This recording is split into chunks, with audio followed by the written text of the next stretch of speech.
Before proceeding with that, I just would like to make a small correction to the record.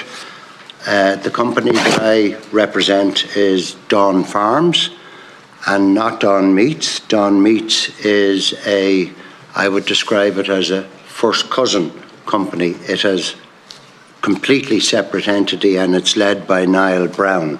So not to confuse the issue, I'm the CEO of Dawn Farm Foods located in Naas. Sorry for making that small correction, but it's important because Dawn Meats was mentioned 3 or 4 times in the last and in a number of newspaper articles. Is that okay, Chair? It's noted. Thank you. Chair, members of the committee, thank you for the invitation to address you today. I appreciate the opportunity to meet the committee and I welcome this respectful dialogue. I want to say this clearly at the outset. I have enormous respect for Irish farmers. I'm the son of a farmer from County Meath.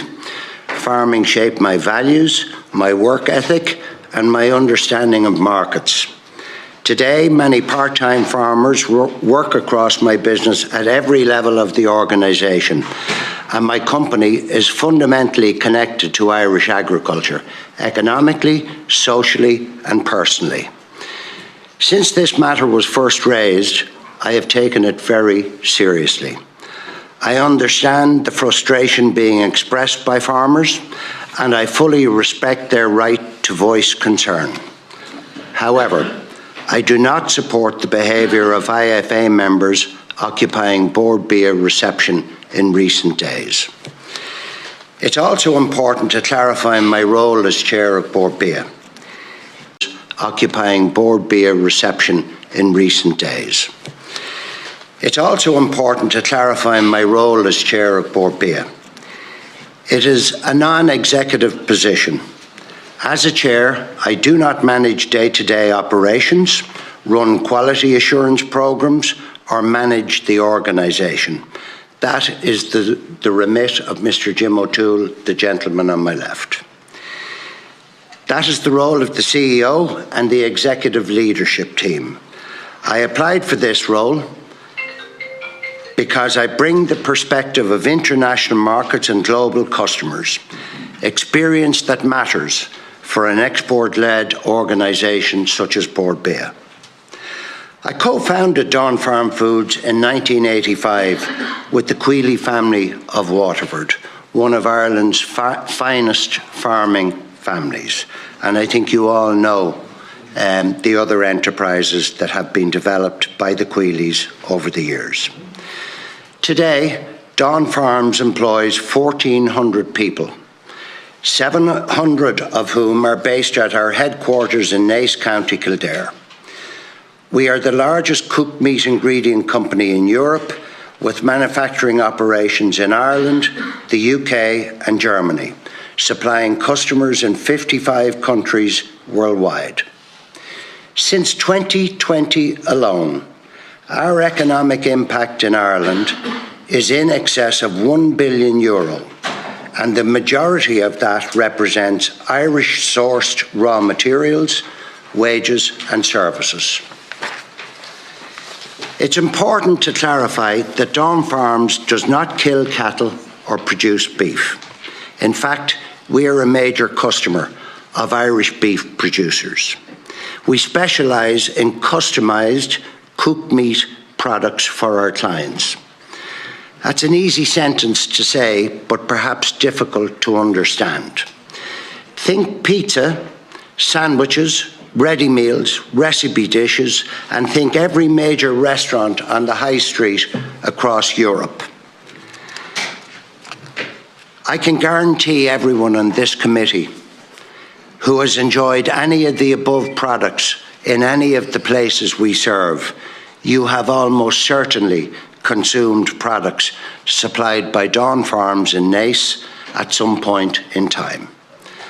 I have stated publicly that over 80% of our business is conducted with just 12 global customers. Relationships that span more than 30 years. And the bedrock of these commercial relationships is commercial confidentiality. I acknowledge that Ireland's beef production is 700% self-sufficient, with over 90% exported, but this matter is not about self-sufficiency. I would like to clarify for everyone what is meant by security of supply and the role of being a partner with the supply chain to a major international customer. Don Farms serves as the preferred supplier of cooked meat ingredients for many major international food brands. This arrangement has presented an excellent opportunity for Ireland for more than 3 decades, enabling large quantities of Irish beef and other Irish food products to reach overseas markets. However, as part of our agreement, many of our customers require the following. In the event of a food crisis, and we all, I can well imagine, know what that feels like. Disease outbreak, and I'm sure we can all imagine that. Or supply disruption anywhere in Europe. Don Farms must be agile and able to activate a supply of beef or any other raw material from different sources. And that activation must be proven and real and practiced. Having it on paper is not worth the paper it's written on. This also includes, and again another concept that may be difficult to understand, dual manufacturing capability. The reason is straightforward. We're a global food business whose products are consumed by between 40 and 50 million consumers per week in the markets we serve. We must always ensure continuous food supply to our customers, no matter what the circumstance. Otherwise, we cannot enjoy the trust and the confidence that those customers place in us by vesting their business with us over long periods of time. The issue of transparent labelling has been raised, and I want to talk about how it's been reported. Don Farms imported less than 1% of its beef from Brazil in 2025 to meet a requirement of contingency planning. Sourcing a small quantity outside Ireland does not diminish our commitment to Irish beef or Irish farmers. It is for us a necessity that underpins our business. Our labelling has always been transparent. The origins of this story trace back to a photograph shared on social media showing a clearly labelled supply chain. This has since been described as a revelation, when in fact it reflects long-standing and transparent practice by Don Farms and the customer concerned. In 2025, Ireland exported approximately 19 billion of food and drink to 180 markets. Almost 50% of those exports, so 9 billion, depend on imported ingredients. This reflects the practical reality of our export-led food and drink sector in today's global marketplace. There has been a misperception of conflict of interest, Chair, and I'd like to make some comments about that. It's really at the genesis of the issue. The IFA alleged that I was fundamentally conflicted in undertaking my duties as Chair of Bord Bia. The IFA are not in a position to defend themselves at the meeting now today. I understand that. So a farming organisation alleged that I was fundamentally conflicted in undertaking my duties as Chair of Bord Bia because the company of which I am CEO, Don Farms, sourced beef from Brazil to meet our contingency planning and supply chain commitments to customers. The charge is that it is incompatible for me to chair Bord Bia while being involved with Don Farms. To be clear, I have never been conflicted in undertaking my role as Chair of Bord Bia, which is to lead the board and ensure its effectiveness. I have spent my entire working life advocating on behalf of Irish food, drink and agriculture in global markets in the best interests of Ireland. I have spent every week since assuming the chair of Bord Bia doing likewise. That will not change. Finally, I want to address quality assurance. Bord Bia operates voluntary quality assurance schemes that benefit farmers and underpins Ireland's reputation. It is completely incorrect to suggest that Dawn Farms promotes products containing non-Irish beef under the Bord Bia quality mark. Those claims are false and have caused damage. And I should say at this point that there are customers of Ireland and the Irish agri-food sector looking at these proceedings today. Those claims are false and they have caused damage. The importance of dialogue is something I'd like to refer to. On Thursday, the 22nd of January, a Bord Bia board meeting was held and all perspectives were heard. This meeting was called to have a discussion about an issue that had arisen in social media in the previous days. A majority of the board supported me to remain as chair, and this was subsequently affirmed by the Minister of Agriculture, Food and the Marine. It's important also to say that that support was not unanimous, and I acknowledge that both the IFA and the ICMSA did not agree. From the outset, I have sought dialogue and engagement, and that remains my position. At the board meeting, I offered to meet with the IFA National Council and alternative pathways were proposed. These were rejected in favour of a single demanded outcome. And if I may interject, it was presented as an ultimatum to me and the board. And I don't do ultimatums unless they come from my wife. And I know that the committee will appreciate that. This has the potential to be deeply damaging to our industry and risks creating the impression that Irish farmers and exporters are not open for business. I believe respectful dialogue is the only way forward. This should not be about winners or losers. I remain fully committed to acting in the long-term interests of Irish farmers, Bord Bia and the Irish agri-food sector as a whole. Thank you, Chair and committee members. Thank you, Mr. Murrin. Look, there's been quite a bit of anxiety amongst members and farmers about the issue, and we want to try and get to the bottom as much as we can on this. So what we propose to do is that there will be 8 minutes for the members' questions and answers. We would be due to have a SUS at 13:45. That's 1 hour and 15 in from the due starting time on request. And we resume then again with the 8 minutes per member.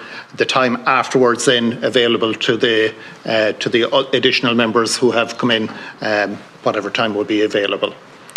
So if we move on in, so the first speaker, Senator Brady, the floor is yours, 8 minutes. Thank you. You're very, very welcome, Mr. Murrin, today, and I would like to welcome our farm organisations. You are quite correct. Dialogue is the only way we're going to resolve what has happened in the last number of weeks. And you can see the frustration that on the farmers throughout Ireland on what has happened. And I, as a farmer, and I am a proud member of Bord Bia. And as you understand, the loopholes that we have to jump through every time there's an inspection to stay with Bord Bia and to stay quality assured. The loopholes that farmers go through, the stress and loopholes that farmers go through to stay a member of Bord Bia, right? Without farmers, Bord Bia will not exist. Would you accept that, Mr. Mullen? I believe that the farming community are one of the foundation stones on Bord Bia. But Bord Bia has a very wide remit, Senator, and I'll speak about that later. Without farmers, it certainly wouldn't exist. Is that correct? Look, this is a very wide-ranging point Bord Bia and the Irish farming community work hand in hand. And that's, I'll speak about that when you're... to promote Irish goods in the European market and abroad. Is that correct? Bord Bia was formed in 1995, and it took over the mandate previously held by another Irish organisation, another Irish semi-state, Chorus Biostock Agus Fiol. It has a very wide remit to promote all Irish agri-food production and food manufacturers here in Ireland. That are produced by farmers. A lot of the raw materials concerned are produced by farmers, okay. Fundamental to it. So when you talk about fallbacks and safeguards and to ensure supply, and when you said 1% that came into Dawn Foods, regarding how did that come in? Did it come in under a serial number, or did it come in underneath? Like, what way would that come in, Mr. Mullen? Could you explain the question perhaps a little more, when Senator? Beef comes in from Brazil or from... Without going into the ins and outs of the operation. Yes, of course, but I just want to know, how does that meat come in? Does it come in underneath... They don't meet the same traceability over in these countries as we do. So they don't have a tagging system. So how does it come into this country? Does it come in under a serial number? What, like, when a consignment comes in, does it come in underneath... What number? Does it come in like origin Brazilian beef, or what way does it come in? Typically. With a serial number to it? Yeah, yeah. Okay, so all agricultural produce that comes into this country comes in under EU licence conditions and Department of Agriculture, Food and the Marine licence conditions. Regarding, have you ever taken part in a Bord Bia trade mission? Not as the chair. Yes. And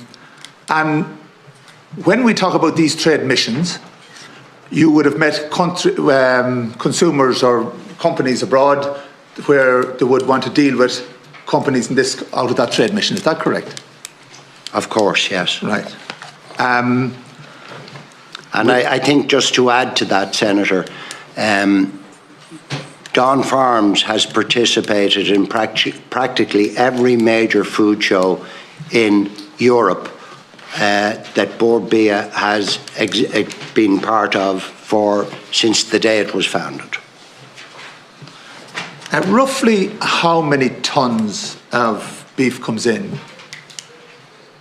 2025? I think I'm already on record as saying it formed less than 1%. But I'm asking tonnes. I'm not asking percent, because percent can mean anything. Tonnes is how we know what carcass kills out it. So have you a tonnage, roughly? I'm not asking you, it can be within. As I said at the start and in my opening statement, Dawn Farms is a privately owned organisation, and that's commercially sensitive information. But less than 1% of our supply last year came from Brazil. But I'm asking a ton, just roughly, because I'm not really, this percentage sort of confuses farmers. We deal in... He's answered that it's commercially sensitive. So, it's commercially sensitive to everybody, so, okay.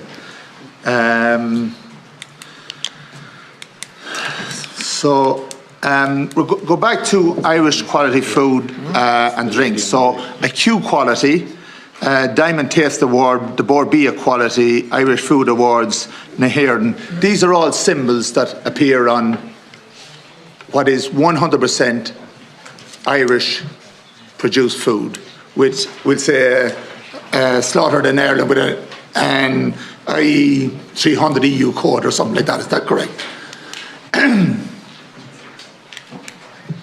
Mr. Murrin? Yes. It is. So when it has on it cut in Ireland, that means it's processed here too, is that correct? I'm sorry, when it has on it? Cut. So you will see on some of the packaging, slaughtered in Ireland, and then you will see on it cut in Ireland. And it will carry an IE 300 EU code. We're a cooked meat producer. Oh, I understand that. Yeah, no, I know that. But did you say cooked or cut? It has on it cut, C-U-T. Yeah.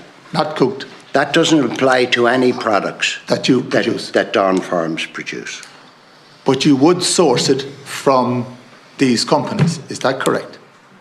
I'm sorry, I don't understand the relevance. So Dawn Farm of the question. Foods would buy a raw product from other companies within Ireland.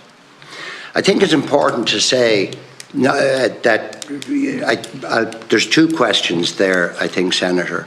It's important to say that Dawn Farms doesn't supply on a business-to-consumer basis anything in Ireland.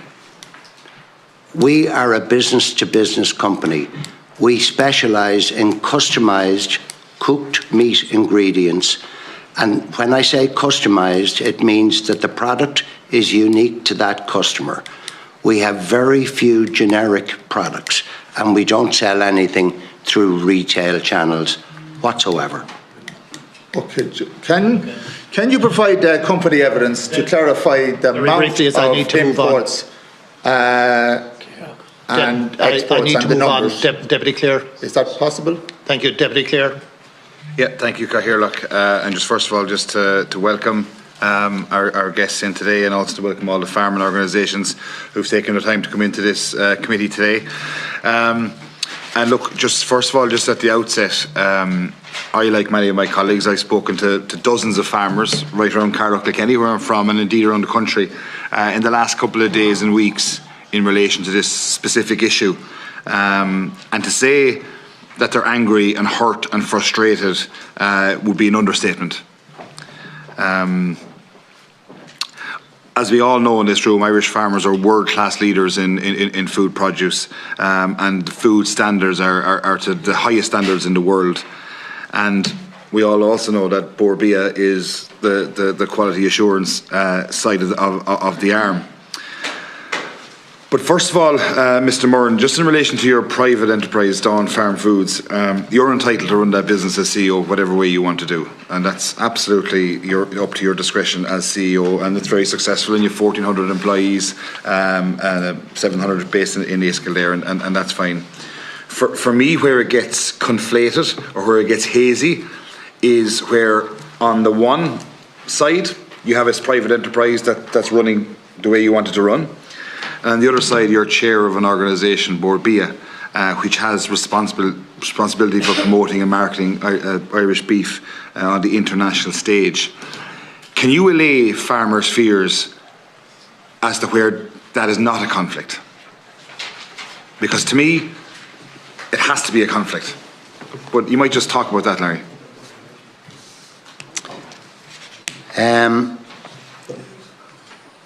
50% of all of Ireland's exports are generated by products which contain and rely upon foreign or externally made ingredients. No, but as the chair of Bord Bia, can you see how this could be interpreted as being a conflict? If you're the chair of Bord Bia, and in your private enterprise, which you're entitled to do whatever way you want, can you not see how farmers could be really, really frustrated and upset and hurt over that when they are held to the highest standards in the world, producing top quality foodstuffs, and then there's an inferior product coming in from a different country, and the chair of Bord Bia is in essence in both sides? I understand your question, Senator. Deputy. Deputy, apologies. First of all, I'm completely reconciled that there is no conflict, incompatibility whatsoever.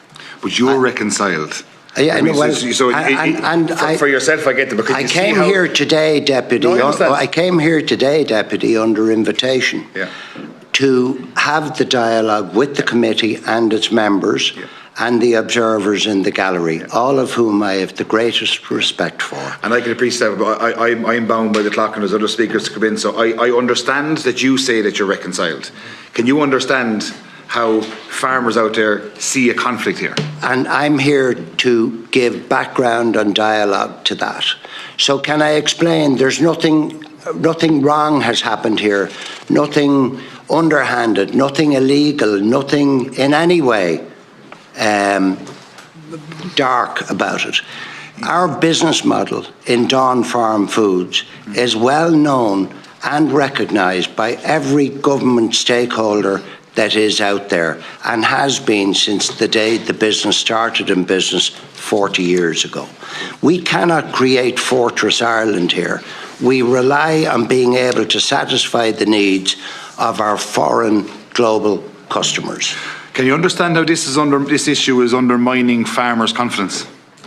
I understand how it has become an issue, significantly driven by, I understand, social media, but I have to say I'm not an observer or follower of social media. So I can understand how it has been driven by that. But I have huge empathy for the farming community across Ireland, and I've spent my entire life advocating for all the benefits that Irish food and agribusiness can bring. You say in your opening statement, Dawn Farms imported less than 1% of its beef from Brazil in 2025. Would you be able to provide a breakdown of what countries you import beef from? I know it's less than 1% Brazil. Where does the rest of it come from? And what percentage? A significant proportion of it comes from this very country. Okay. Some of it comes from the UK, and some of it, the rest, comes from Europe. But a majority comes from Ireland. So over 50%? Pardon me? Over 50%? Oh, well over 50%. That's all I'm prepared to say. Can I just go back, Deputy, to the 1 billion of economic value back to the Irish economy since 2020 alone? That is how I describe our value back to the Irish economy in raw materials, substantially, followed by wages and services. Do you source any poultry or pig meat from Brazil? Pardon me? Do you source any poultry or pig meat from Brazil? We do source some poultry. What percentage? We don't source any pig meat. What percentage of poultry? So to be clear, as I understand it, and I have been asked this question through media channels, I chose not to answer because I thought today was the right place to answer that question, with respect. Ireland, if I may, in poultry terms, is about 70% self-sufficient. And of that 70%, the poultry industry here in Ireland exports about 25% of what it produces. And these are based on Central Statistic Office figures. So what percentage do you import? I'll come to that, Deputy. I'm just conscious of time. I have only a minute left, so if you could. I'm happy to complete the answer. Okay. Ireland then imports about 120,000 tonnes or more of poultry to satisfy local demand. I should explain that most of the poultry that Ireland exports, and this again is based on anecdotal evidence, is what I would call dark meat or drumsticks and that kind of product. We're a buyer of principally only white meat, and most of the 120,000 plus tonnes that comes into Ireland. I have 20 seconds left. What percentage? Most of the product that comes into Ireland is white meat. Okay. We import or are accountable for between 7 and 10% of that. Of the white meat? Of the white meat that comes in. Yeah. The rest is in free distribution to all sorts of channels around the country. Excellent job talking down the clock. Okay, we'll move on to Deputy Fitzmaurice. First of all, you're welcome. Mr. Murrin, on websites today that you're involved in, say in your Dawn Farm Foods, you talk about farm to fork, which is very important. How can you be sure about farm to fork with products from Brazil? So, we employ in excess of 20 food safety and quality assurance experts in NACE. We have stringent conditions that way exceed national norms in terms of traceability and the farm to fork aspect of it insofar as the raw material is concerned. Now, would you agree, yeah, but I understand that, and you can have 40 in this, or 100. Would you agree that cattle aren't tagged in Brazil for 10 months? I'm aware of that. Would you agree that there's a problem in hormones? Would you agree that there's a problem in medicines? And why pick Brazil as the country rather than when there is such confusion and such worry among consumers, especially for your business, and especially for consumers in Ireland when we see that hormonal beef has come in? Why pick that country rather than New Zealand as a backup or some other country as a backup? Why pick Brazil? Brazil, when you see the traceability problem. I want to be perfectly clear, Yeah. Deputy, and thank you for your question. I'm not a champion for Brazil, and I want to make that perfectly clear today. But Brazil is the largest exporter of beef in the world today. And our global customers look at commodity markets globally. And I have to be able to demonstrate, as part of our supply chain security arrangements, that this country can access those raw materials if it needs to. And So you're telling me there's no other country in the world that can give you that? Are you? Right, you're telling me that New Zealand or Australia or some other country that would have and when you say that you're not an advocate for Brazil, you would have had interest in it in 2008 or 10 and involved in companies out there, wouldn't you? So there's a couple of questions there. And thanks, Deputy. It's customer stipulation that we must be active in the supply chains that we have access to, and it must be practiced.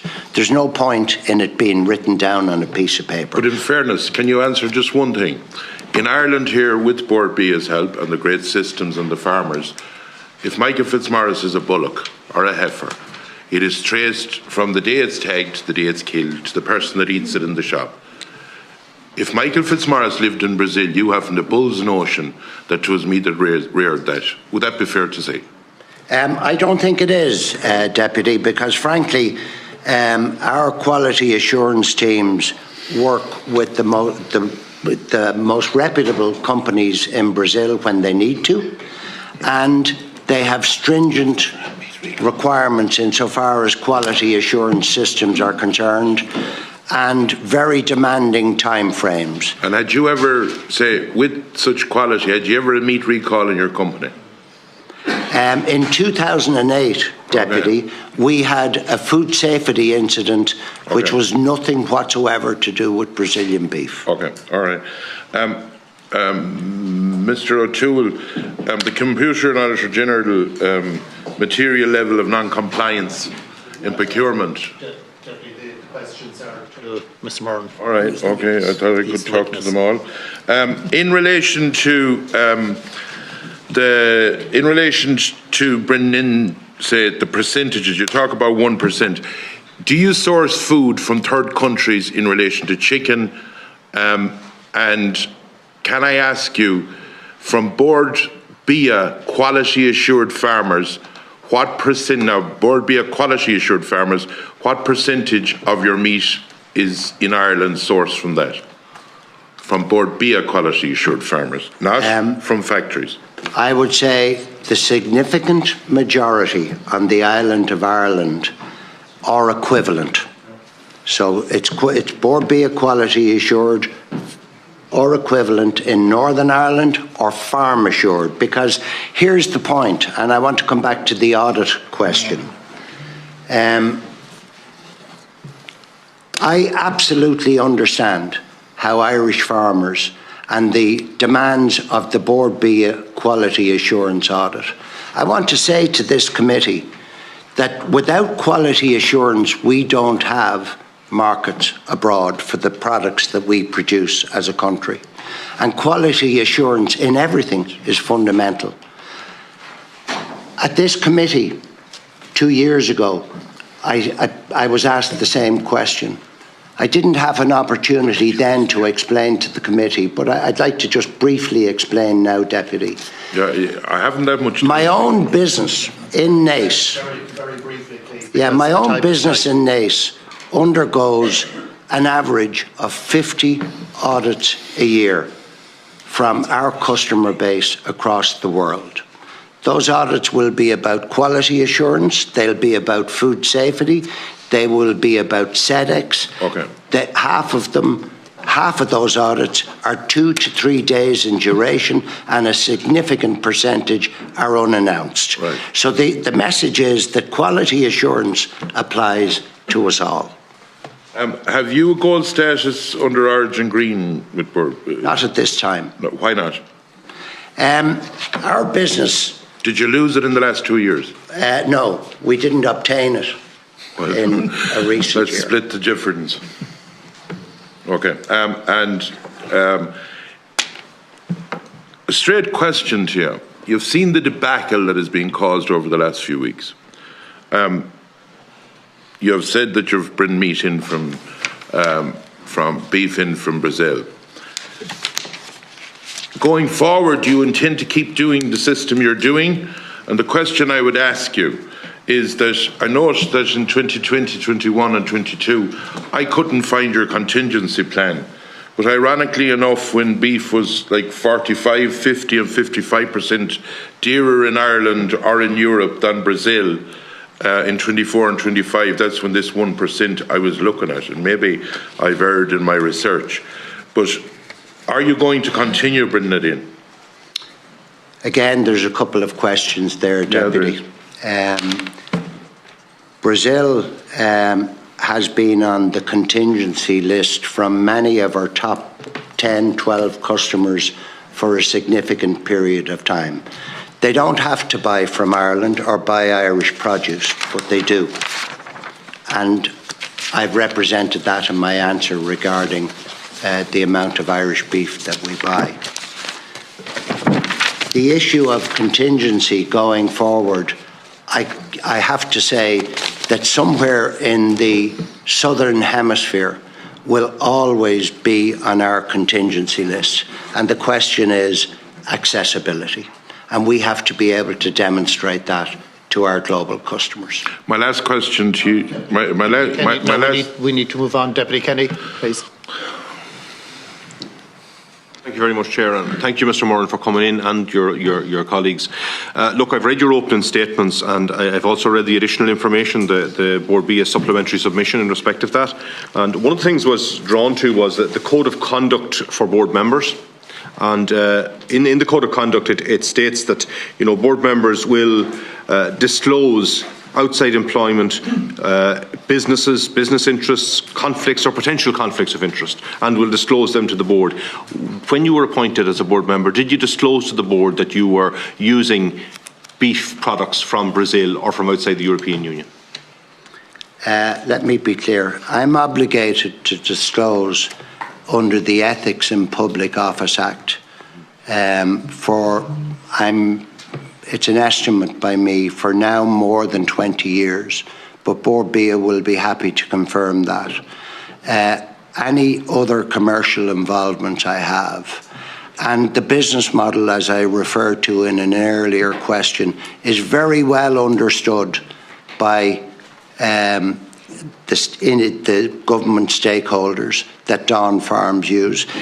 To be honest, I'm disappointed that I have to say this again, Deputy, but unfortunately the realities of the global marketplace are that we wouldn't have a global international business in the areas that we have it if we were 100% dependent on Irish raw materials. That model doesn't work. It's what I call Fortress Ireland. I understand that, and that's not my question. In fairness, Mr. Murrin, what I'm asking you is, did you disclose that you were using Brazilian beef in the circumstances? All my interests are fully disclosed. To Bord Bia and any other state agency that I may have been involved with throughout my career. Would you consider it a conflict of interest to be using beef from Brazil in the context of, and we're all well aware of the research that has been done, the absence of traceability, the liberal use of antibiotics and hormones in Brazil, the recalls that have been not just in Ireland and Europe but in other countries as well with produce that has come from Brazil. In the context of all of that, do you see the conflict of interest that the vast majority of people out there have shone a light on in the last few weeks? And yes, it has been very recent when one of the farm orgs and the IFA did a report on this, I believe in November, after everyone had attended the World Beef Congress in Brazil. And as I said, I'm not a champion of Brazil. It's simply a country on a contingency plan. On the contingency plan that you use 1% of your beef in your product for, you tell us that, you have to do it, that it's a condition basically, is what I'm reading from what you've said so far, that it's a condition of these contracts that you must have a supply chain from Brazil to tap into in the event that something goes wrong in other countries. I absolutely understand that Brazil, Deputy Kenny, is a flashpoint in the context of Irish agriculture today. Nobody rings Brazil today and gets a container load of beef tomorrow. All these decisions were taken well before the, if you like, the November issue and report that exploded into the media. And I understand from your perspective, and in business has to be agile. Business has to be able to do what it needs to do. However, we are here in the business of, political I suppose policy and ensuring that we have got transparency around all of these things. And in that context, our red line has been crossed from the point of view that the chair of the board of an organisation that is set out to market Irish beef and food produce around the world is also using product which is totally out of step and out of line with what European food producers have to step up to the mark to, not only Irish ones. Do you see that? Do you see the red line issue that we have here? I see if I may use the word, I see how sensitive it has become. Okay. It wasn't as sensitive prior to that, just to make that comment to you. Well, any imports from Brazil, including the poultry that I referred to earlier, come in under EU legal framework regulations, and that extends to Irish Department of Agriculture and Food regulations. Coming back to those regulations, Mr. Murrin, and I know there was a number of recalls before Christmas, and there was a number of companies in Ireland that recalls were from, and my office wrote to your company asking, was Dawn Farms one of the companies that was involved in that recall because dangerous banned hormones in Europe had been found in those meats? Have you or any of your companies that you've been involved in been the subject of any of those recalls? No. No. Okay. And if we have a situation, and you see the alarm that caused, you're aware of the alarm that caused and the damage that caused, and that's evident for everybody. And we're here to talk about the potential harm and disastrous implications that all of this can have for the Irish beef industry. And that's mainly not what the Irish beef industry has done wrong or is in any circumstance that the Irish beef industry is in. It's the potential of contamination from the Brazilian beef industry, which consumers and farmers in Ireland hold in very low esteem, to say the least. Now, can you understand how we in the political circles believe that a red line has been crossed and that you have crossed that red line? Well, I'm sorry, Deputy, I disagree. The fundamentals of the business that Dawn Farms is, and there are other businesses in Ireland too, but to speak about us for a brief moment,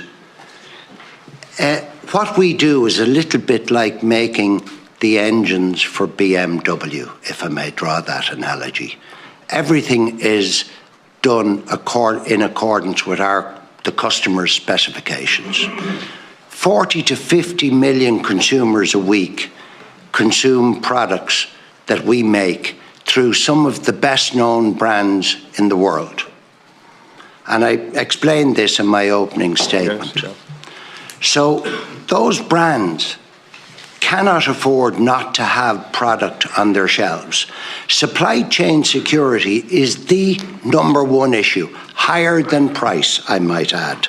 Could I say to you that I don't think BMW engines would be putting in parts that would have the same level of competence that the beef from Brazil has? If you want to use that analogy, certainly a lot of people would not accept that, you know, a high quality product, and you're talking about a mix here. Basically, you're telling us that you're assembling an end product, and from that end product you have to take ingredients. And I understand that. We're not assembling an end product. We're taking raw protein, putting it through complex, sophisticated processes to produce an end product in fully cooked format, which is then shipped to our customer. But that fully cooked format, that end product, may have part of an ingredient in it and has the potential to have contaminated beef from Brazil in that product, and that is why the vast majority of people in this country feel your position is untenable. Do you understand that? I'm afraid I disagree fundamentally, Deputy, with your analysis of the situation. I am completely aligned with the needs of Irish farming, and I always have been. Thank you. Deputy Newson-Drennan. Ms Murrin, thank you for your opening statement and thanks for attending the committee. You stated that you have enormous respect for Irish farmers. For many, it's difficult to reconcile that statement with the strategic decision to invest so heavily in the Brazilian agricultural sector. A direct competitor operating under vastly different and much lower standards to our own farmers here in Ireland. To understand the scale and nature of this involvement, I have several questions. Could you provide us with a clear account of your history and involvement in establishing and operating cooked and frozen meat products in Brazil and other South American countries? Specifically, what shares and assets have you and your immediate family held, and what do you currently retain in the meat and food sector across South America? Thank you for your question, Deputy. You're encroaching in there on... Well, it just says with the declaration of interest in the ethics in the meeting. Public... It will be up to him whether he answers. Yeah, I know that, yeah, but we all have... Yeah. I'm happy to answer this question. Thank you for the question. We have no investments in Brazil. At the moment? None. Ever? No, I didn't say that. Okay. In 2005 and 2006, we formed a joint venture with a large Brazilian producer of beef in a town called Barretos in northern Brazil. That facility was built, and let me explain to you what the objective of that facility was. We have as fine a suite of global customers as you could expect, all of whom were planning to expand into what we will call the Southern Hemisphere. We were encouraged by our customers to align our expertise with someone in Brazil so that we could set up a base there to supply their and support their Southern Hemisphere expansion. For a variety of reasons, a lot of them to do with macroeconomics and things that changed in Brazil and other Southern Hemisphere markets. But not safeguards. Pardon me? But not safeguards. Because they are so far behind us, like they are decades behind us. So in that time, in what, 20 years? Can I just say, Deputy, in 2012, we exited that business fully. We sold our interests. we have no commercial involvement or investment in South America whatsoever. None. Okay. Nor you, nor your immediate family? Okay. Most certainly, nor Right, me okay. or my immediate So family. in your statement, you said Dawn Foods imported less than 1% of its beef from Brazil. Now, I know you've already said that you don't want to give that percentage in metric ton. So can I ask you then differently? So what percent of Irish beef do you use in metric ton? The vast majority. I'll explain it this way. For reasons of confidentiality, I can't give specifics. But you can tell me a percentage. I'll explain it this way, Deputy. If you look at the top 20 global destinations for Irish beef, which are publicly available figures, and what countries Irish beef goes to, and if I take Dawn Farms' purchases of Irish beef in that context, and if I said, which of course it isn't, that Dawn Farms was a country, which it isn't, Dawn Farms would be well within the top 15 global buyers of Irish beef per those rankings. Okay. Can you provide then, if not, can you provide the total tonnage of beef or poultry? I know you said that you don't import pork, and you don't import pork from any country outside of of Europe. Sorry, so just on pork, you said that you didn't import it from Brazil, but can I ask, do you import pork from any other country outside of the Europe, say, and poultry as well? Like you said that you have imported poultry from Brazil, but do you import it from other countries or outside of Europe, please? So to answer your question, and please tell me if I'm doing this correctly, poultry is 70% self-sufficient in this country. Our industry in poultry exports approximately 25% of its output, most of which is dark meat, things like drumsticks, wings, and other chicken parts, or boneless meat, and they achieve a good return for that. Ireland imports, my first figure was incorrect, Ireland imports 160,000 metric tonnes to satisfy demand here in Ireland. And you said that it was 7 to 10%. And we account for between 7 and 10% of imports. Dawn Foods. Dawn Farms, depending on demand. Yeah. In the case of pork, Ireland is 200% self-sufficient in pork and exports more than 70% of its output. Okay.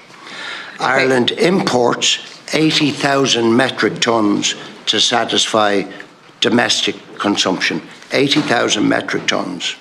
I can say this to the committee and to you, Deputy, that more than half of all the pork we use is Irish, and the balance remains, the balance remaining comes from the UK or EU markets. We do not source pork anywhere outside of the EU at this time. Okay. And if the Merkosur trade agreement is enacted, have Dawn Farms a plan in place to expand your levels of import from these countries? No. Okay, that's fine. Given your extensive knowledge of South America's food sector and its documented issues with banned cancer-linked hormones and widespread antibiotic use, do you believe there is a public health harm importing meat from South America into Ireland? Your opening statement emphasised always ensuring continuous food supply to our customers, no matter the circumstances.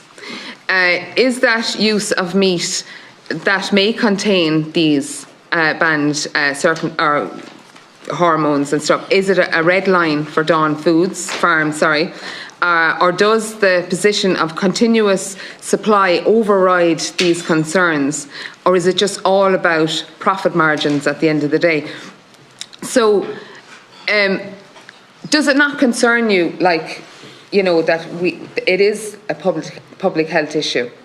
Like, as a mother, I don't want to be feeding my children food that could possibly harm them. I fully understand. We'll need a really quick answer on that.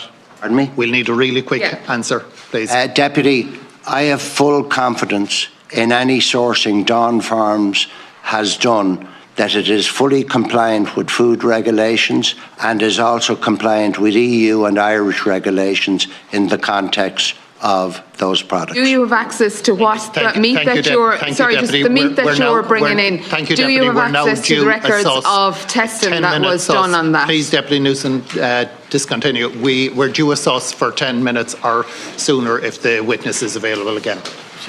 Suspend the meeting at this point.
And I'd call on the next speaker, Senator Collins. Thank you so much, and thank you, Mr. Murrin, for being here and for your colleagues. At the moment, we have every farming organisation, all the farmers are coming out and they're shouting conflict of interest, double standards. So I have just one or two questions, just for transparency for today in the situation we're in. Are you aligned to, or do you give support to any particular political party? Am I aligned to, or do I give any support to a political party? That's outside this time. The remit of our meeting. Yeah, I understand your question, but no, I'm not. Okay, I'm the only reason I'm asking, I'm just trying to figure out why the government is adamant to back you on this when every farming organisation is coming out saying that it's a conflict of interest. You might not be able to answer this, but I'm going to ask it anyway. Have you ever given a donation to a political party? I know that's beyond the remit. And frankly, it's conflict of interest here, though. I'm just trying to figure out why we have our Minister for Agriculture. It's outside the remit, and we wouldn't be entitled to answers. Okay, so I'll just make assumptions on that myself going forward. So we're going to move on to, again, the interest of transparency. And I'm thinking about all the parents out there, and we have school meals going into every school. Are any of your businesses or businesses you may be associated with supplying food to the school meals going into primary and secondary schools? Not that I'm aware of at this time. That any of your family might be involved with? Not at this time. Okay. Again, going in, questioning family members is beyond the remit as well. Well, it's just if he's involved in any of his family's businesses, would have shares, and that he surely would be able to answer. Just here, the statement should include details of any interest held by the board, spouse or members. It's okay. Well, he says no, it would have been that they don't. Bord Bia.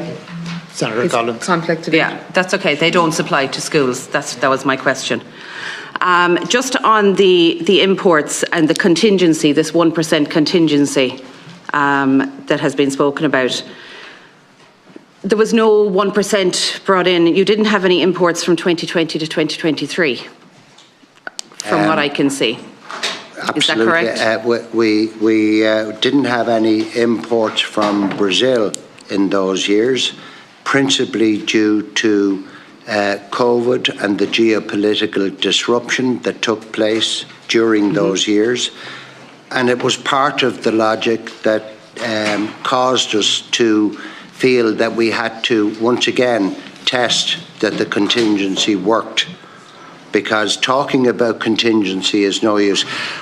Just for a graphic example, leaving aside raw materials, part of the conditions of our contractual obligations with our global customers, if anything happened to one of our plants in, let's say, Naas, God forbid, part of our contingency has to be that we have to demonstrate that we have dual manufacturing capability in other countries, meaning UK or Germany in our case, that can seamlessly replicate those products without any interruptions to our global supply chains.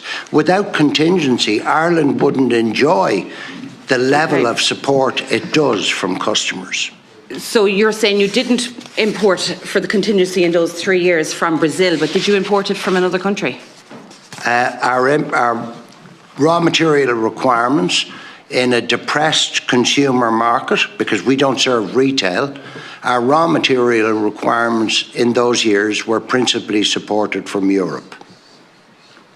So you can have this contingency from other than Brazil? Pardon me? The contingency can be brought in from anywhere.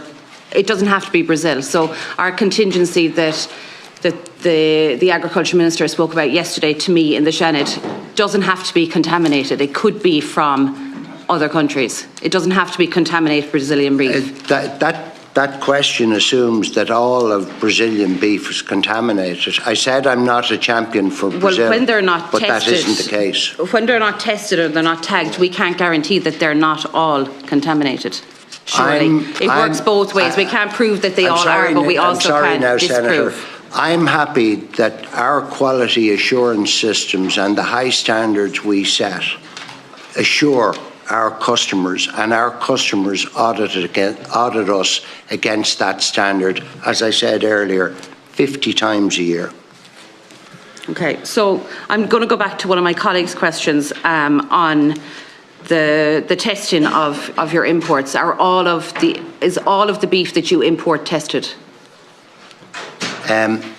Could you, so just to qualify, in addition to EU and Department of Agriculture, Food and Marine veterinary controls, all our material is sourced from approved abattoirs that are supervised by the national competent authorities and are subject to strict oversight by veterinary specialists in the EU Directorate General for Health and Food Safety and cleared for use by the authorities within their own jurisdictions. There are robust and multifaceted layers of official controls that are in place to ensure the safety of beef, both in exporting countries and here in the EU and Ireland. So would you have records for the testing for all imported? Absolutely. You have a record of so everything that comes in is tested, 100% of products that come into this country for Dawn Foods or Dawn. Not only is everything that might be used as raw material tested, we protect our brands, the brands that work with us. Every single batch or shipment of product is what's called positively released to the marketplace and the customer, which is unique in the world because we guarantee that no microbiological or related issue will arise once we deliver that product to our customers. Can I just ask you a very broad question? We are here discussing this today. You have all the farming organisations are saying the chair must step down, that you must step down. What do you see as a resolution? Do you think we can just Can I say to you, Senator, that I have had plenty of messages from many farmers around the country urging me to stay put and saying that the position as it is in media currently is somewhat exaggerated. I have nothing but empathy and understanding for Irish farming. I always have had. It's not a new habit that I found yesterday. I've been like this for the 45 years I've been in this business. Okay. Do you think that maybe that the farmers that are contacting you, and this might sound we'll just say it. Do you think maybe that the farmers that might be contacting you might be involved in a political party? I know I keep going back to this, but I think it's a conflict of interest if donations were made to a political party and that political party are backing you. I can't put a context on that. Senator, it's not. Well, I would if I was allowed to say it. It's not a fair question. We know that he has. We know he has. Senator, it's not a fair question. I have proof that there is political donations, and I think it's in the interest of the public. It's not a fair question. I'd like to come back. I would like to know why the department is backing somebody that every farming organisation is saying has a conflict of interest. It's just strange that the Fianna Fáil minister put him in place.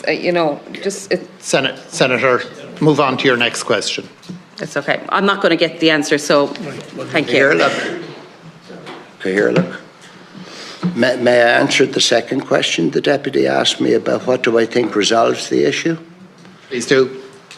As I'm on record as having said at the board meeting, dialogue will resolve the issue.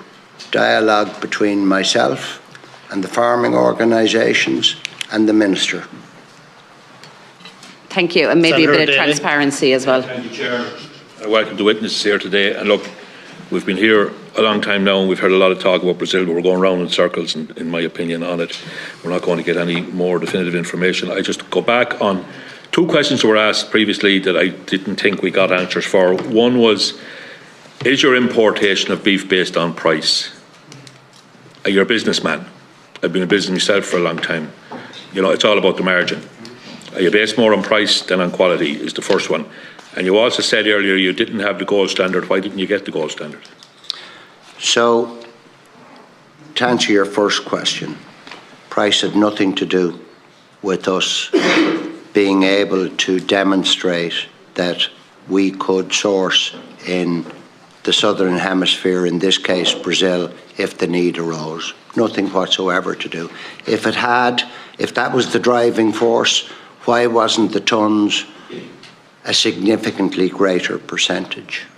That's the first part of the answer, Deputy. We didn't achieve gold standard because we didn't make the points to achieve the gold standard. And what points did you not make?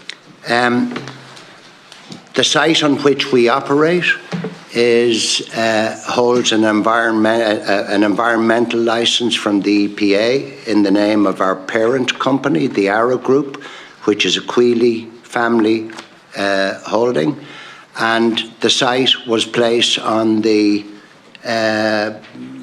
priority list by the EPA with a number of conditions attaching to it.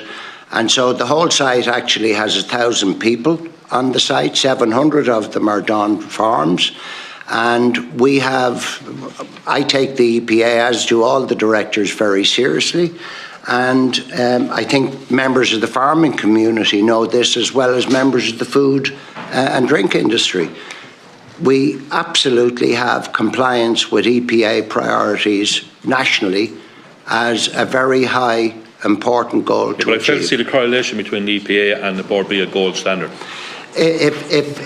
If we, as a member company of Origin Green, and in this case our parent company was named on a national priority site list by the EPA, we can't achieve gold standard. Right, well, as I say, I'm following up on that from previously. I get that kind of, I have to get my head around it. I want to move on because we are where we are. And yes. As has been asked already, I was going to ask you where you think the solution is. You've answered that. But just a little bit of background, that's how we got, like this is a special meeting, we meet on a Wednesday, so by virtue of the fact the room is full, this is a big issue. The board meeting on the 22nd, you state in your opening statement, the majority of the board supported me. Briefly, was that verbally, or was there a vote of confidence or no confidence? It's a straight answer. You don't need to talk for a minute. It was verbally. It was verbally. It wasn't an actual vote. There was no vote because within the confines of the corporate governance rules which apply to Bord Bia. That's my next question. There could not have been a vote. Do Bord Bia have an oversight committee? And is that oversight committee happy that the fiduciary duties of board members is being adhered to here since this debacle started on the 22nd of January? Can I respectfully suggest, Senator, that question be referred to the Department of Agriculture, Food and the Marine, and corporate governance matters? I can say to you from a corporate governance standpoint... Do you as a board not look after your own corporate governance? We absolutely do. And police it and ensure it. Do you have an oversight committee? Have they met since the 22nd to see are they happy with We have many proceedings? committees and groups, Senator, who oversee all aspects of board compliance, including a specialist corporate governance person in the senior leadership team of Bord Bia. Senator, that information was provided in the pack ahead as well. Yeah, it was just that they didn't, you know. Has there been another board meeting since the 22nd? No. And how often would you meet? Typically, the board meets on normal business 7 to 8 times a year. So, given that board meeting was on the 22nd and on the 23rd, it was announced that there was a case of blue tongue in the island. And a lot of the contracts that Bord Bia have negotiated around the world are based on the fact that we are blue tongue free. Do you not think there should have been a board meeting called immediately once it was potentially possible we were going to lose our blue tongue free status and it was going to affect some of our markets that you were responsible for? And by virtue of the fact that there wasn't a board meeting called to discuss that, do you think that this issue has affected that? Could I just say that this is a veterinary matter for the Department of Agriculture? I'm talking about the markets end of it. There are contracts that have been negotiated where they're in jeopardy possibly now because we have lost our status. You negotiated, your board, your body negotiated those contracts. Do you not think it would have been appropriate that you would have needed to be having an emergency board meeting to discuss those contracts? I think the Department of Agriculture, Food and the Marine negotiates the status of Ireland insofar as disease is concerned, not Bord Bia. So it wasn't been a priority to have a board meeting with Bord Bia? It is a priority, but to be honest with you here, this is about the work going on in the Department of Agriculture and Food and the Veterinary Division and all the things that they would normally do to interface and liaise with affected markets. Because a marketing agency going in to talk about a technical issue is absolutely no use. And a lot of people who I've been on or have been on to me have sympathy, great sympathy under the circumstances of where we are at the moment for your auditors who are going around to Irish farmers on a daily basis still, and I have to complete the audits because the farmers need the audits for their product to qualify if they're not quality assured. Have you briefed or had any communication with those auditors who are at the coalface and are meeting the farmers who has been said here by nearly every speaker are so frustrated at the moment with what's going on? Could I say this in response, Senator? Yes, our audit team have been briefed. Should the Cathaoirleach allow, I'm happy to ask Jim O'Toole for a comment. He is the executive in charge of Bord Bia, the CEO. Only that question. Thank you, Cathaoirleach. We are in constant dialogue with our quality assurance auditors, and I think it's important to point out that typically Bord Bia conducts about 800 audits per week. Will the Chair, I'll call to the clock. Can you include in your answer what feedback you've got from your auditors? I'm just getting to that, Senator. Thank you. They're very skilled, and they engage with farmers every day.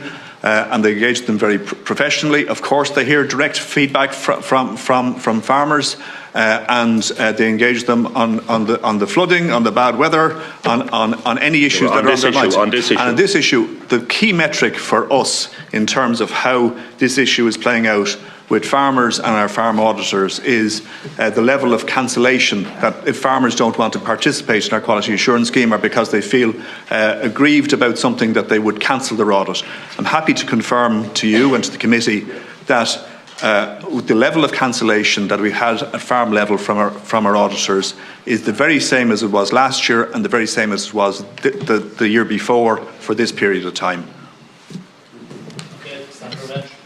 Thank you very much, Cathaoirleach. And thank you very much for being here with us today. And I'd also like to welcome the visitors in the gallery.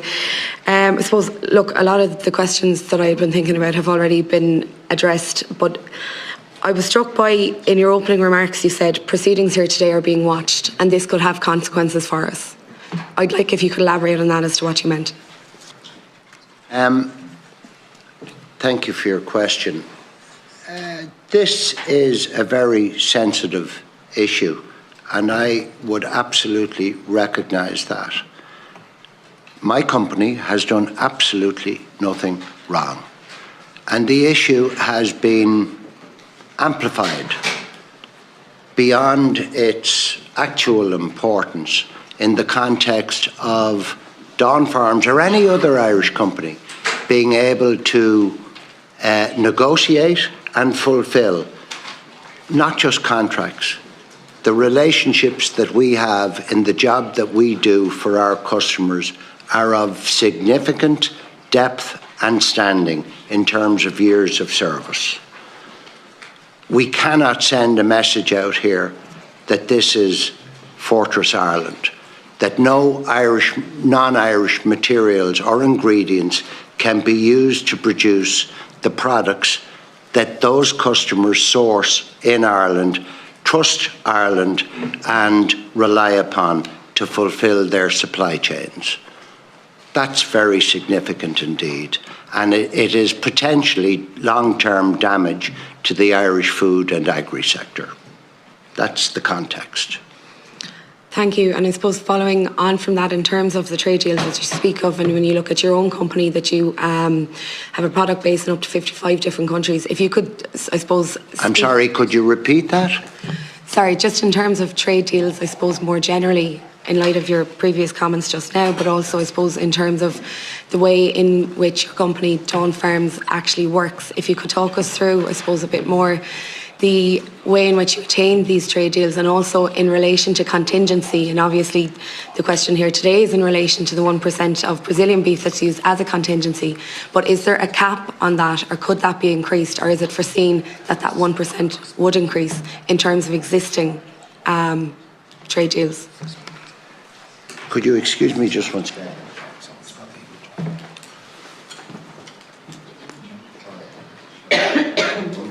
Sorry. We operate in a global market, a global supply chain. We sell Ireland Inc.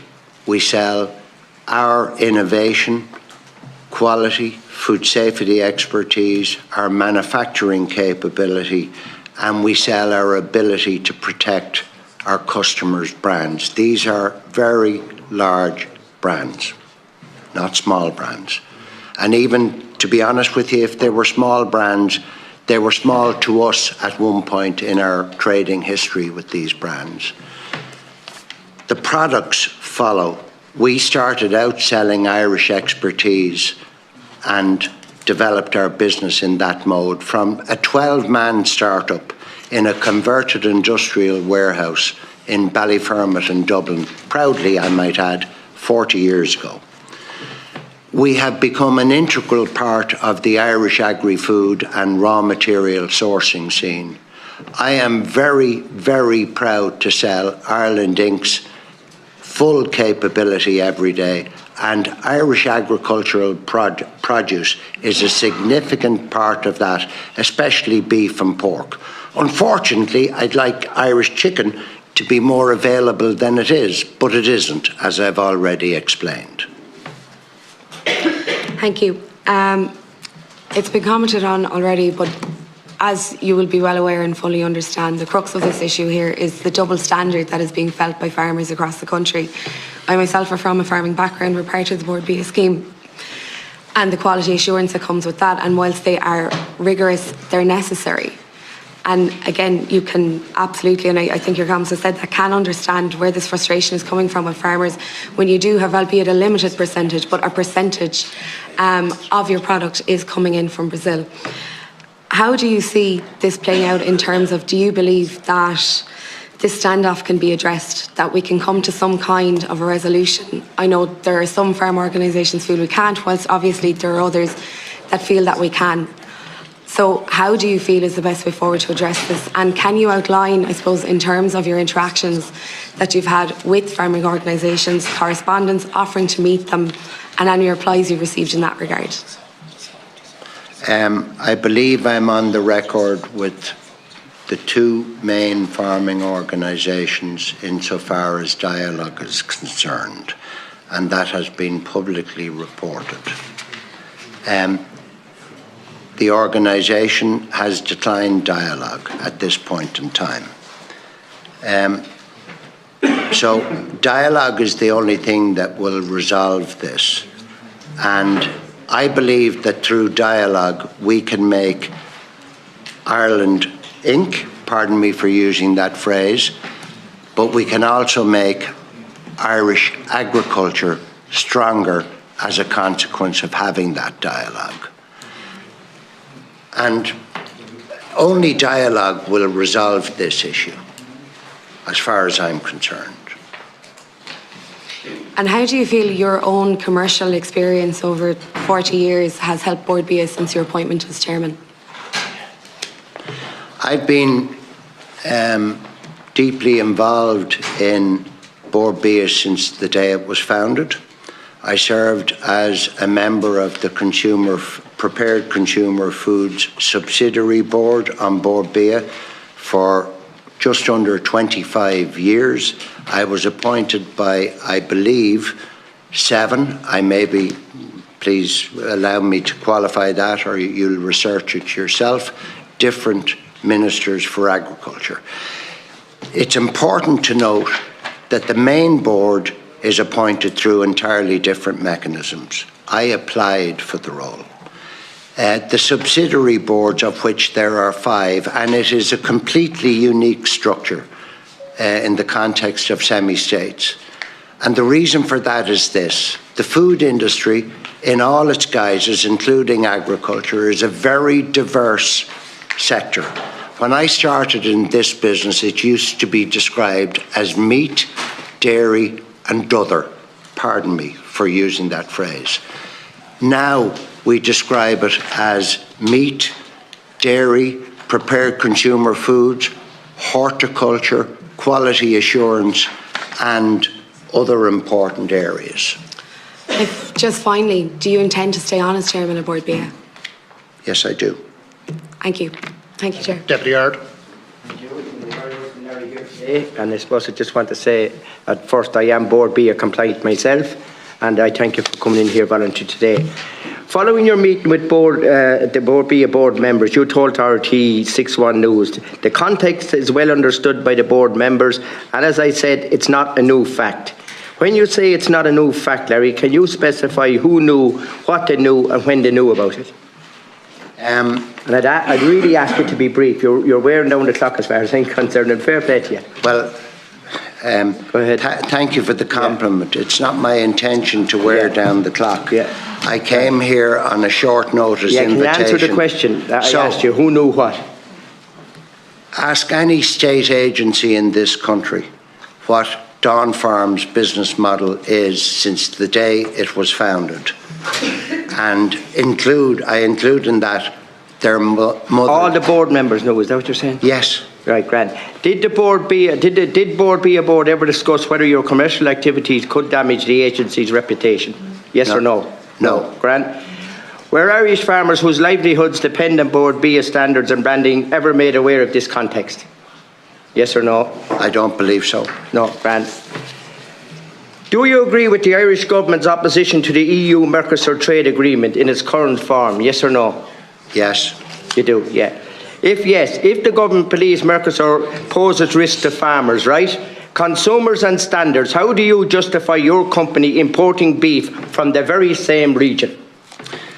Just very briefly. Very quickly. Yes. There's a timing issue here that needs to be understood with respect to the committee. I want to comment on Bord Bia quality assurance for the benefit of all our committee members. Bord Bia is not a regulator.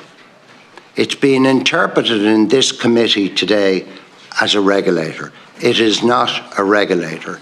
It's the curator and administrator of national quality assurance schemes at farm level on behalf of the Irish government. Yeah, but no, I asked you a specific question about your company importing beef when you said you support Merkosur, all right? The government stand on Merkosur, all right? Absolutely. Yeah, so what's the answer to that then?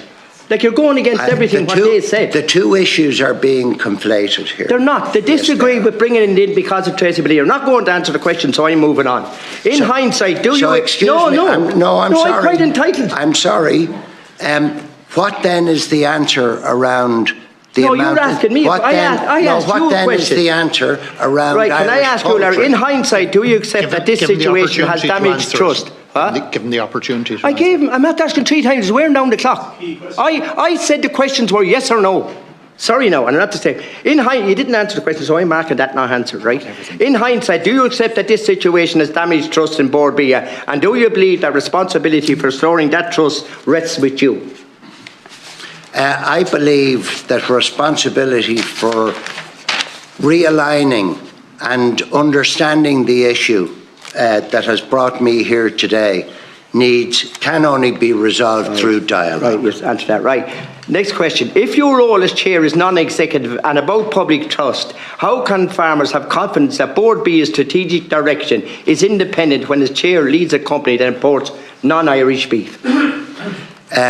Non-Irish or beef from Brazil? Non-Irish beef. Non-Irish beef. Well, I'm sorry. The board has... Well, beef from Brazil if you want to. If that makes it easier for you to answer the question. No, it's important to understand here. I'm back to... I think I understand a lot about this now. I'm back to Fortress Ireland again. Do you understand the signal that sends out to the world and to our global customers? You're not inclined to answer my questions, right? The next question. If the reputation of Irish farmers' products is built on origin and trust, how does, and I want this word, normalising contingency imports strengthen rather than dilute the premium Bord Bia asks global markets to pay for Irish beef? Sorry, I have to ask you that, Larry. And can I ask you, when this beef was coming in, it came in when Irish beef went up in price. That's my opinion. And I don't buy into this contingency thing at all. I'm sorry about that. All right? Well, I'm sorry, Deputy, but that's my opinion. This is not about price. Right. This is about being able to demonstrate robustness of supply chains to all. There's not a farmer out there. Can I just say, Please don't be badgering the I'm not badgering. I'm asking questions. This is not badgering. Fair question, fair answer. And don't interfere with me, Chairman, please. I want to ask you, Larry. I want to ask you now. According to Ireland, this is a survey. With respect, Deputy, don't badger the witness. Sorry, I don't badger people. Get on. I don't badger people. And I think you should draw that mark. Sorry, can I just ask you, there's a survey that was carried out by the Irish Independent, all right? Of the chair. And it says that 75% of Irish people end up having to suspend the meeting if you continue to disrespect the meeting, the chair and the members. Anyway, and I don't disrespect the chair. Don't disrespect the chair. And do not cut across the other members. Get on with the questions, Deputy Ard. They're my members. And don't badger the witness. There's a survey that was carried out in the Irish Independent. All right? And the survey says that 75% of Irish people say they would not eat Brazilian beef, even if it were cheaper than Irish beef. So why is Bord Bia supporting strategies that increase its market access when major farm organisations reject 75% of the Irish consumers rejected this beef? And what point does remaining in a role risk damage Bord Bia's credibility? And these are my questions. I believe I represent Bord Bia's credibility leading an international food company wearing my heart on my sleeve. And, you know, I'm very proud of Bord Bia. It has a very fine cohort of experts and people within it, and it has done a wonderful job since inception for all Irish food and agri stakeholders, all of us, and I'm one of those. Yeah. Can I ask you this question? Yes. And you say you know and you have to believe Irish farmers, right? Can you guarantee that the Brazilian beef imported by your company meets equivalent standards to Bord Bia quality assurance, which I am quality assured, all right, in relation to animal welfare, antibiotic use, growth promoters, traceability and environmental protections? I asked this question, right, Because Irish farmers were jailed in this country, and you know that, for using these products. And there is no guarantee where this meat is coming from Brazil. And can I say this to you, right? Like, if you want to use about contingency and all that, why did we not talk about Australia or somewhere like that? I'm only making the point here, right? Or New Zealand, because you know that this was at the very heart of Irish farmers after the Farmers' Journal and the IFA went out there and showed us in black and white what's happening. That's all I want to say. We're talking about an arrangement that was entered into for a minuscule amount of beef from Brazil, which long predates the issue that the Irish Farmers' Journal raised in November. No, sorry to say long can predates. I just say this to you? Can I just say this to you? The Bord Bia have really destroyed the hard work that I do to be traceable. That's all I'd say. Bord Bia maintains the confidence. You've torn Bord Bia maintains the confidence of all its Irish customers.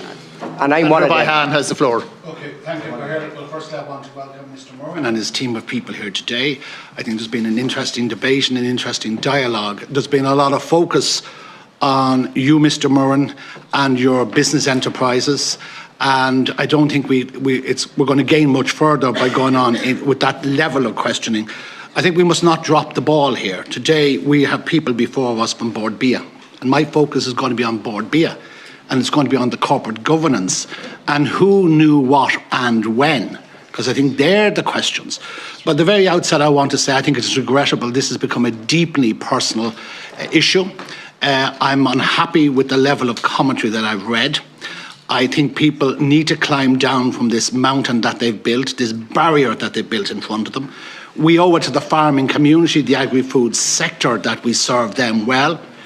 We reward and acknowledge enterprise, be it farm enterprise, commercial enterprise, enterprise in the agri-sector, the agri-food sector. I salute entrepreneurs.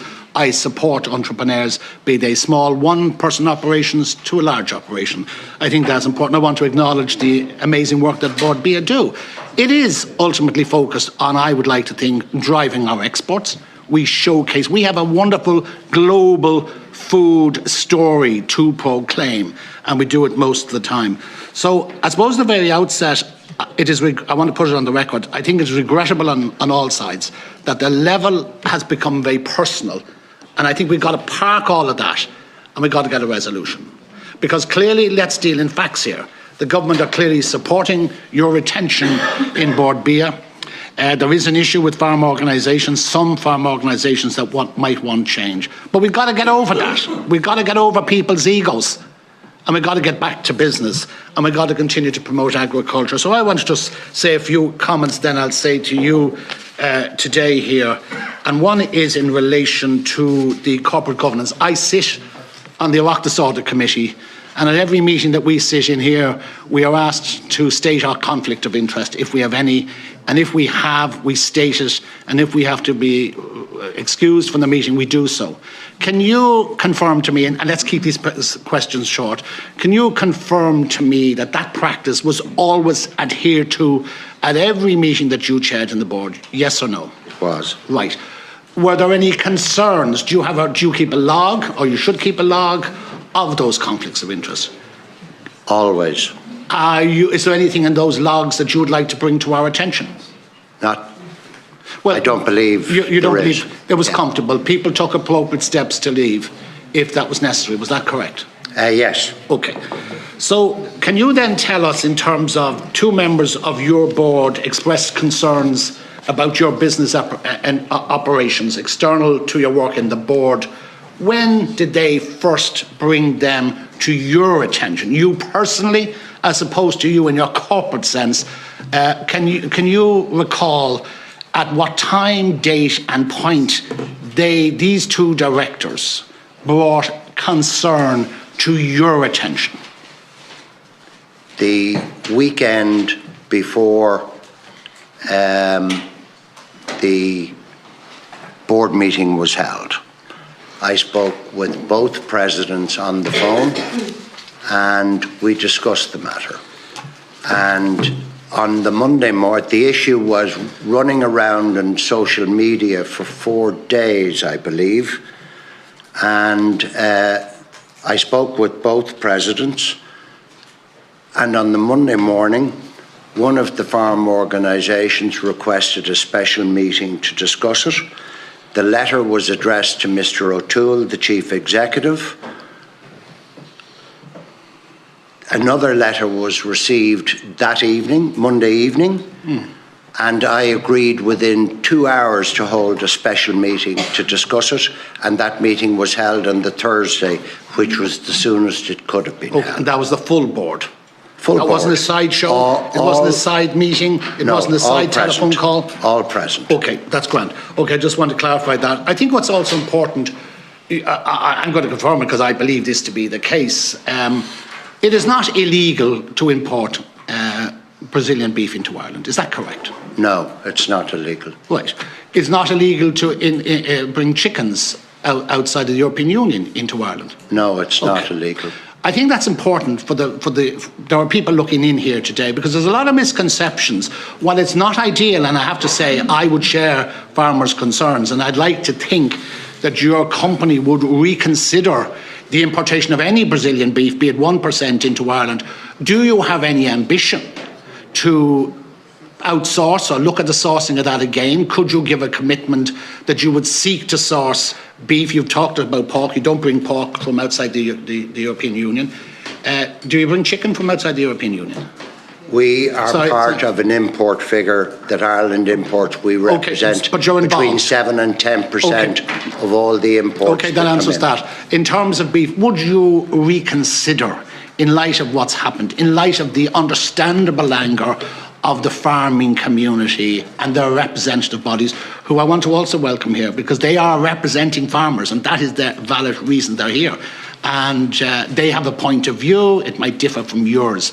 But would you consider, at another opportunity in terms of a break-in contract, would you consider refocusing and attempting to give a commitment to resource beef within the European Union? Thank you for your question, Senator. We can't ignore the needs of customers in this particular framework, if you will. I'm absolutely open to sitting down and having dialogue with the farm organisations. Okay. Absolutely open, because that is the only way to that answers that. Because I'm sorry, I'm at the clock. I'm ultimately also open to assisting, to my knowledge and other expertise, that will make Ireland stronger in every respect. But I cannot guarantee. Okay. Well, what I would say is I believe that is a good proposition. I believe you should consider it. You should consider the mistakes. People have to learn. But I think if you could possibly direct your energy and your resources to curtailing the importation of any beef outside the Union, I think it would satisfy people a lot. I'm going to leave it there. Following on, I was in a supermarket. I was brought to my attention by somebody that's actually here in the audience today in relation to a supermarket, and it had your brand on, not your brand, the Bord Bia quality assurance, Irish herbs, Thai style, curry mix. I was tempted to bring a bag in, but that might have been a bit too much. And it says coriander, Thai basil and lemongrass. It has a picture of the grower, and at the bottom of the line, it's the Bord Bia branding, and at the bottom it says grown in Kenya and Spain. So you can understand people's confidence. So, sorry, can I just say, I'm in the time that we're... Just, can I finish on that just to say two things, and I will finish on this, and I've been quite concise. I think we need a solution, and I think the solution can be a commitment to how you source your beef. And I finish on this. I think everyone in this room is on the one page. We want Irish beef, chicken and pork on Irish plates. We do not want heads on plates. I believe we've got to bang our heads together and we've got to get a resolution. And I think we have it there. If we can change the focus, change the dial in relation to the importation of Deputy beef. Lawless. First of all, I want to thank you for Senator, thank you for your constructive comments and questions. Thank you. Firstly, thank you very much for coming in. This has damaged the confidence in Bord Bia. That is a fact. There's no question about that. Just in relation to audits and farmers' audits, what percentage has been postponed? Like you mentioned, there's been no change in terms of cancellations. Has there been a rise in cancellations and postponements of farmer audits around the country? Cahirlock, Did you answer that earlier? What percentage has been postponed versus, January last year to this year? there's no rise in the amount of postponements that the organisation would normally experience. My view is that there will be over the coming weeks, and I have big concerns about that. In relation to, how much product did you sell under the Bord Bia quality assurance mark? We sell no product under the Bord Bia quality assurance market. We're a business-to-business company. We sell zero consumer products. I think it's incredible that the chair of Bord Bia, who's involved in such a big way in the beef industry, is not selling any product under the QA mark. That's incredible. This is a business model issue. We're a very big buyer of QA marked raw materials in Ireland. We don't sell. Less than 5% of everything we produce is sold on the island of Ireland. Less than 5%. And that is as a component. Everything we export, 95% plus, is sold into our business-to-business customers in 55 markets around the world. So we don't even sell into consumer markets abroad. That's not our business model. Other companies do that. In relation to origin gold status, it states on your website that you obtained that or had that in 2024. It is still on your website. Is that correct? I'll have to check that and revert to you, Senator, or Deputy, apologies. You have told this committee previously that you're not in Origin Gold, but it is on Origin Green. Sorry, Origin Green, but it is on your website as of 2024, Mark. Currently on your website. We are Origin Green members. We have been since the day it was founded. I was in the room in a working group the day Origin Green was created.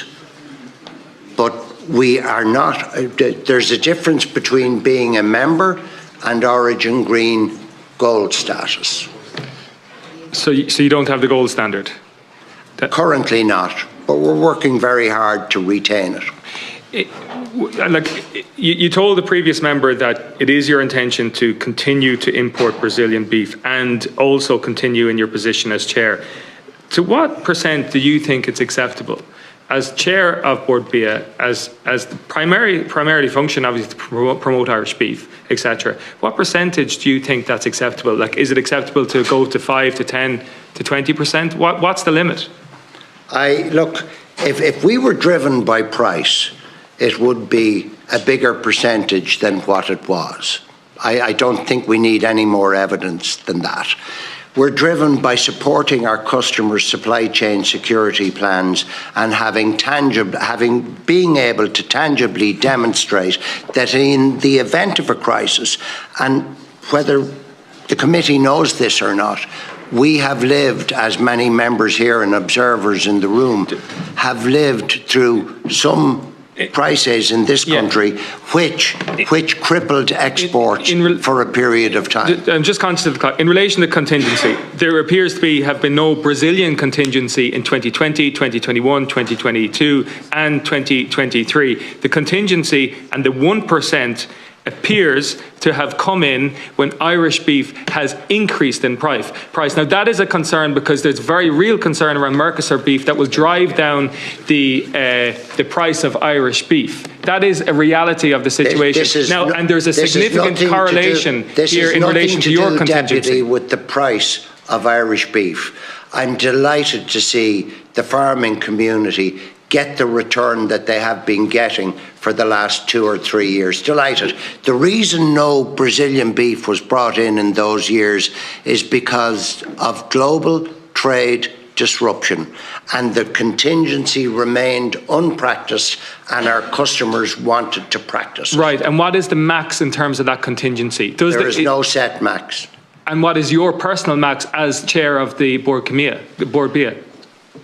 I have to be able to demonstrate that Dawn Farm Foods is fit for purpose in the eyes of our global customers. You see, this is, to me, this is, to me is where the conflict is, because you have a duty in terms of Bord Bia, in terms of promoting and protecting Irish beef. Duty very and your well. position Can in I terms explain of to you, Deputy? Can I explain to you, Deputy? Is actually the issue Can I here. explain to you, You Deputy? need to give him the opportunity to answer. Can I explain to you, Deputy?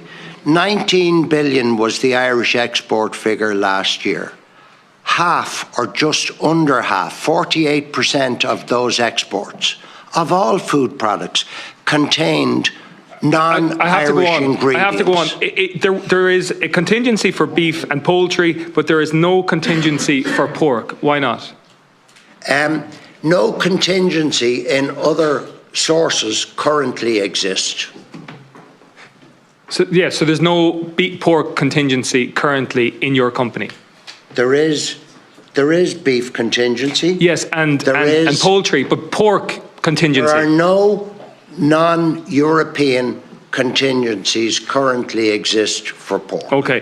Going back to the board meeting in January 2020, did you disclose that poultry imports to the board? So did you disclose the importation of poultry to the board in Bord Bia in January 2022? If not, why not? I don't think that question is relevant to the discussion today. Everybody who sits at that board table either has been involved or is currently involved in the Irish food and agri sector. It is relevant to the conversation around the conflict of interest that the board has full disclosure in relation to your interest. And that, to me, is a major issue that the meeting... This point has never been raised at board level. This point about a conflict of interest about where ingredients are sourced, because most of the practitioners, and I'm one of those at the table, understand the nature of the food industry. I'd like to explain very briefly, Cathaoirleach, that if Ireland was fully dependent on Irish raw materials... I appreciate that you answered the question, you didn't disclose it. And the next question is, in terms of beef, there's a number of statements from your organisation. So in relation to the Subway contract, for example, you outlined that 1% or less of the total beef product supplied was from Brazilian raw materials. Another statement suggested that no Brazilian beef was supplied to Subway. So my question is, if you did not supply any Brazilian beef to Subway, what was the raw ingredients in terms of the Subway advertising? What was it? Thank you, Deputy Healy-Rae. Cathaoirleach, just in fairness, I had the question in time. Deputy Healy-Rae. Thank you, Cathaoirleach. First of all, I want to welcome Mr. Murrin and his witnesses here today, and I want to welcome the farming people behind us and all the farming people that are outside the gate wondering what's happening here. I suppose, Mr. Murrin, the first question I have is, your job as chairman is to promote Bord Bia all over the world and Irish products. Is that correct? My job as chair is to chair the board of directors. I am a non-executive chairman, not an executive chairman. The CEO of Bord Bia, Mr. Jim O'Toole, to my left, is the operational chief of Bord Bia. Can you understand, Mr. Murrin, that what has been happening is creating a double standard? I mean, are you aware of the mental and physical pressure that's placed upon a farmer when he's due for a Bord Bia inspection? And to get Bord Bia assurance, dairy farmers the milk won't be taken from them if they don't comply. Beef farmers won't get the extra 20%, which they badly need at many times of the year. And can you understand how those people are hurting because of this episode that's ongoing with the last couple of weeks? I can understand how the subject of Brazilian beef is a very sensitive topic in the current environment. I absolutely can. I can equally understand, and I'm on record the one and only time I've appeared before this committee as expressing nothing but empathy for the Irish farming community in the context of quality assurance audits. And let me tell you, it's not excuse me, Deputy, let me just explain that it's not just Irish farming that feels the pressure of quality assurance audits. It's every stakeholder. So you've been aware that there's a problem with Brazilian beef here in this country for how long? How long are you aware of that? I'm conscious that it has been since the Irish Farmers Journal investigation in, I believe, November. It became a very amplified topic. And you're chairman since sometime the end of 2 years ago, 2003. And did you think that could be in order to tell them at that time, the members of your board, what you were doing with your companies? Did you think that would be right to do that, or that there was a need to do that? To be honest, Deputy, it's fully declared what I think each member of the board has done, does do, and continues to do in the businesses they represent, whether that be a president of one of the farm orgs or any business, directly business-related member. I do say to you, Mr. Bond, with all due respects, that this is, and what you've been doing is creating a double standard. Farmers are hurting because of what's going on. And to me, it's like putting a badge of a BMW motor car on a mini minor. And you see, here hanging your court, here coming in here, your defence here today is that you're only importing 1%. Less than. Yes. But I say to you that I don't buy that. I'm sorry. And I can't understand whether it is Subway or whatever other food outlets that you put that up in the labelling and say that it is 1%. Is it so that the Irish product is carrying that 1%? Or is selling it for you? I mean, to be fair about it, there's an awful lot of people dying in this country with cancer. And there's many people asking the question, where is it coming from? Why isn't it controlled? And can you say to me that you depend on the Brazilians to do the same, go through the same rigmarole that we have to go through here to get quality assurance? Are they going through that? Are you ensuring? Can you say to us here that they're doing the very same thing, or as good as us? To be honest, there are many equivalences to quality assured Irish beef around the world. That's a well-known fact.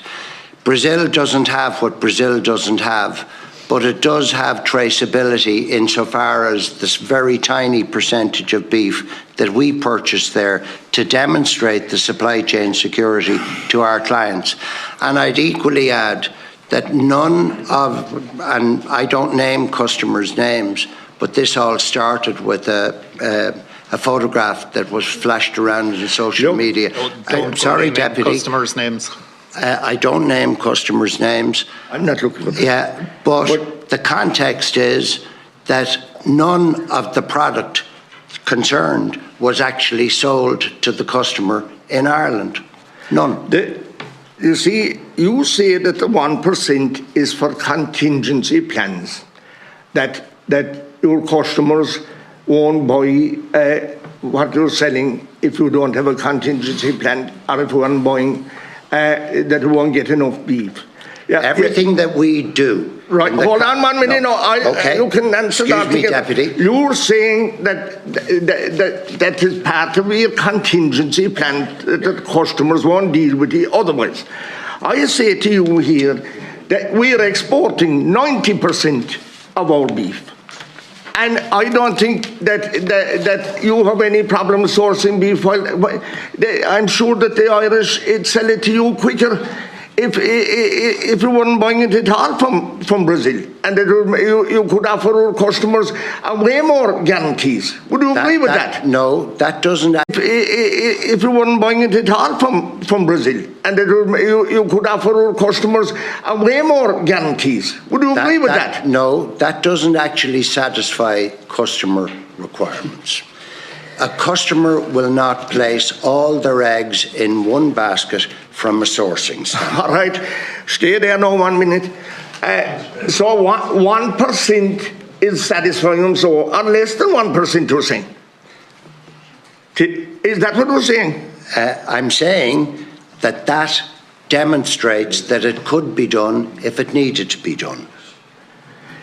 Well, I think it's a poor attempt in light of what pressure is on about the Brazilian beef and Merkosur and all that's going on. It's a hard thing to come in here and get me to believe that it's for some customers that you want to satisfy that you're admitting to 1%, and to the least you could admit to. 1% is the lowest. I don't honestly buy that. I can't buy it. I won't buy it. I can't accept it. That is to satisfy customers. I can't understand how that is. Thank you, Deputy. But the reality is that it is the truth in dealing with global customers. Deputy Cooney. Thank you, Chairman. Again, thank you, Mr. Murrin and your team for coming in here today, and thank you for your opening statement. And also I want to thank the farming organisations and the farming community who are here today to listen to what's going on and who are very concerned, and hopefully we'll get some good outcome from this meeting. First of all, Mr. Murrin, can beef be shipped from a Merkosur country, be processed here in Ireland and then labelled by a Bord Bia quality assured? Is the question directed to me in my role as chair or in my role in Dawn Farm Food? Your role as chair. Yeah. The quality assurance scheme applies only to consumer-facing products. It doesn't apply to the products that we produce or any other company like me who might be producing cheese or anything else that they're supplying in as a component to a very large chain or to a manufacturer. The quality assurance scheme has no relevance to those people. They have their own robust quality assurance requirements. So no is really the answer? No is the answer. Okay, thank you.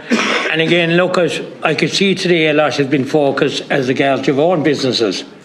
And again, I really compliment you on the amount of employment you're given and the great business you're running.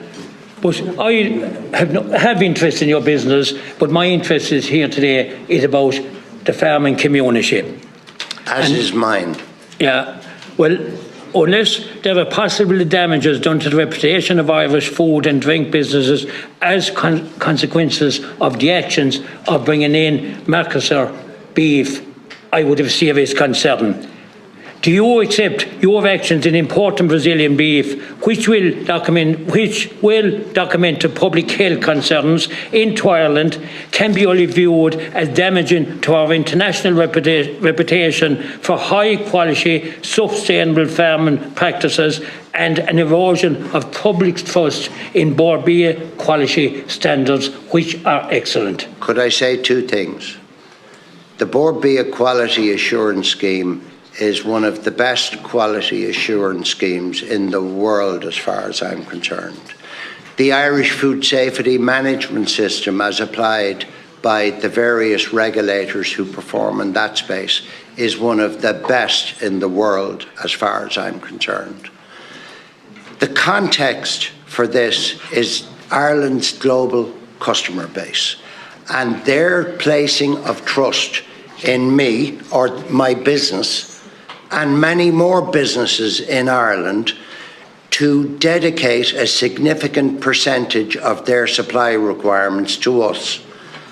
And the fact that we're able to demonstrate appropriate contingency in sourcing actually grows the amount of Irish beef that we sell to those customers, because they know that if something did happen in Ireland, we have supply chain options and security that can perform.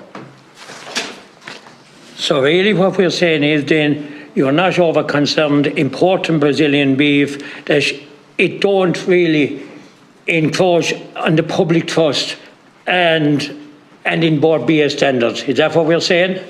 It certainly doesn't encroach on Bord Bia standards whatsoever. That's good. Second thing, I've been speaking to farmers in Clare and the Midwest region who are absolutely fuming every day. They have to jump through hoops to comply with Bord Bia certificate standards. But from their perspective, it looks like the same rules don't apply to you, the chair of the board, that she's overseeing those standards. What they're saying to me is they clearly see this as a case of do I, as I say, do not as I do. So really what they're saying is, do I say, do as I do. So, would you answer that one? Let me explain it this way. I have nothing but the highest regard for the Irish farming community in every field of operations that it runs. I understand the complexity to a certain degree about quality assurance, as I do about the complexity of quality assurance in the food manufacturing business. I understand the frustrations of all the stakeholders. But without quality assurance, we wouldn't have international markets for our beef, our pork, or any other products we produce. And by the same token, without quality assurance and strength in it, Dawn Farms wouldn't have the international customer set that it has, because supply chain security and food safety are the two dominating, if you wish, decision makers. Price is part of it, but supply chain security and food safety are the things that we must demonstrate 24 hours a day, 365 days a year. And I go one further. Just in the context of animal feed, we import a couple of million tonnes of animal feed into this country every year to feed our farm animals.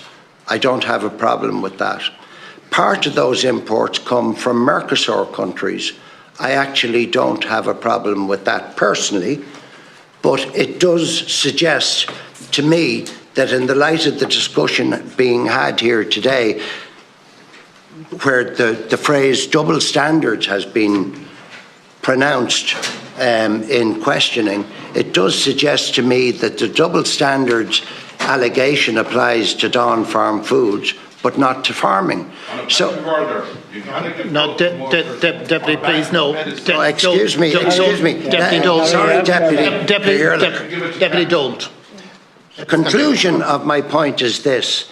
The fact that there's 750,000 tonnes of animal feed or more, might be up edging towards 1 million now, the fact that that comes in here from Merkosur countries, Brazil, Paraguay, Uruguay and Argentina, in my view, doesn't make the animals or their meat any less Irish.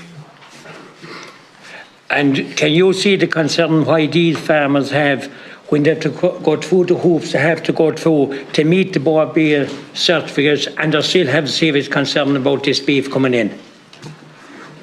The application of Bord Bia quality assurance scheme, and there are 800 audits a week carried out by Bord Bia, as Mr. O'Toole referenced a little while ago. The application of that quality assurance scheme to Irish meat products is what guarantees access to the markets for Irish primary meat production. It doesn't guarantee me access to the market, but it guarantees primary meat access to the market. Thank you. All of the members have asked their questions at this point, and the time allocated for the meeting is almost exhausted. We do have 10 members who are non-members, and what I would suggest, with the cooperation of the witness, if we had the opportunity for 2 minutes per member, that would be 20 minutes overall, if that's agreeable to the witness, and that we would try and wrap up. I am time constrained, Chair. You'll appreciate that I took the meeting and the invitation at very short notice. I'm absolutely happy to give the meeting 10 more minutes today. I don't think I can afford 20. I have diary commitments. We'll do 1 minute, one member, quick fire. Deputy Toole. Thank you. As Chairman, what is the Bord Bia plan to move on past this potentially market confidence damaging event and enhance the profile and market opportunities of Irish agri-food products, ensuring maximum reimbursement for the lower carbon output, most sustainable health supporting producer, farmer, grower going forward? Very quickly, Deputy, the dialogue between myself and some other stakeholders must take place. Resolutions must be found, and we move forward and learn from the issue. I came here today to explain the context of this. Deputy McGrath. Barry, you're very welcome to today's meeting. And my question would be: do you think those Brazilian beef imports would actually pass the Bord Bia's quality assurance markers? And has the Bord Bia conducted any economic assessments on the impact of third-party beef imports on the Irish family farm viability? Third party or third country? Third country parties. I don't believe it has any economic impact in the tiny percentage or volume that it is. I don't believe it has any economic impact. But I'll tell you the benefit it brings. It demonstrates to Ireland's global customers that they can trust and rely upon an Irish supplier to perform their contracts. But would it pass the import? Would it pass in Bord Bia quality assurance? Deputy Crowe. My first question, would it pass the quality assurance of Bord Bia's rigid? It's inappropriate for me to respond to that question, but to be clear, we have very stringent quality assurance standards within Dawn Farms on behalf of our customers, and it passed those. Deputy Crowe. Thanks, Chairman. I just, for transparency, want to declare I'm a farmer and an IFA member.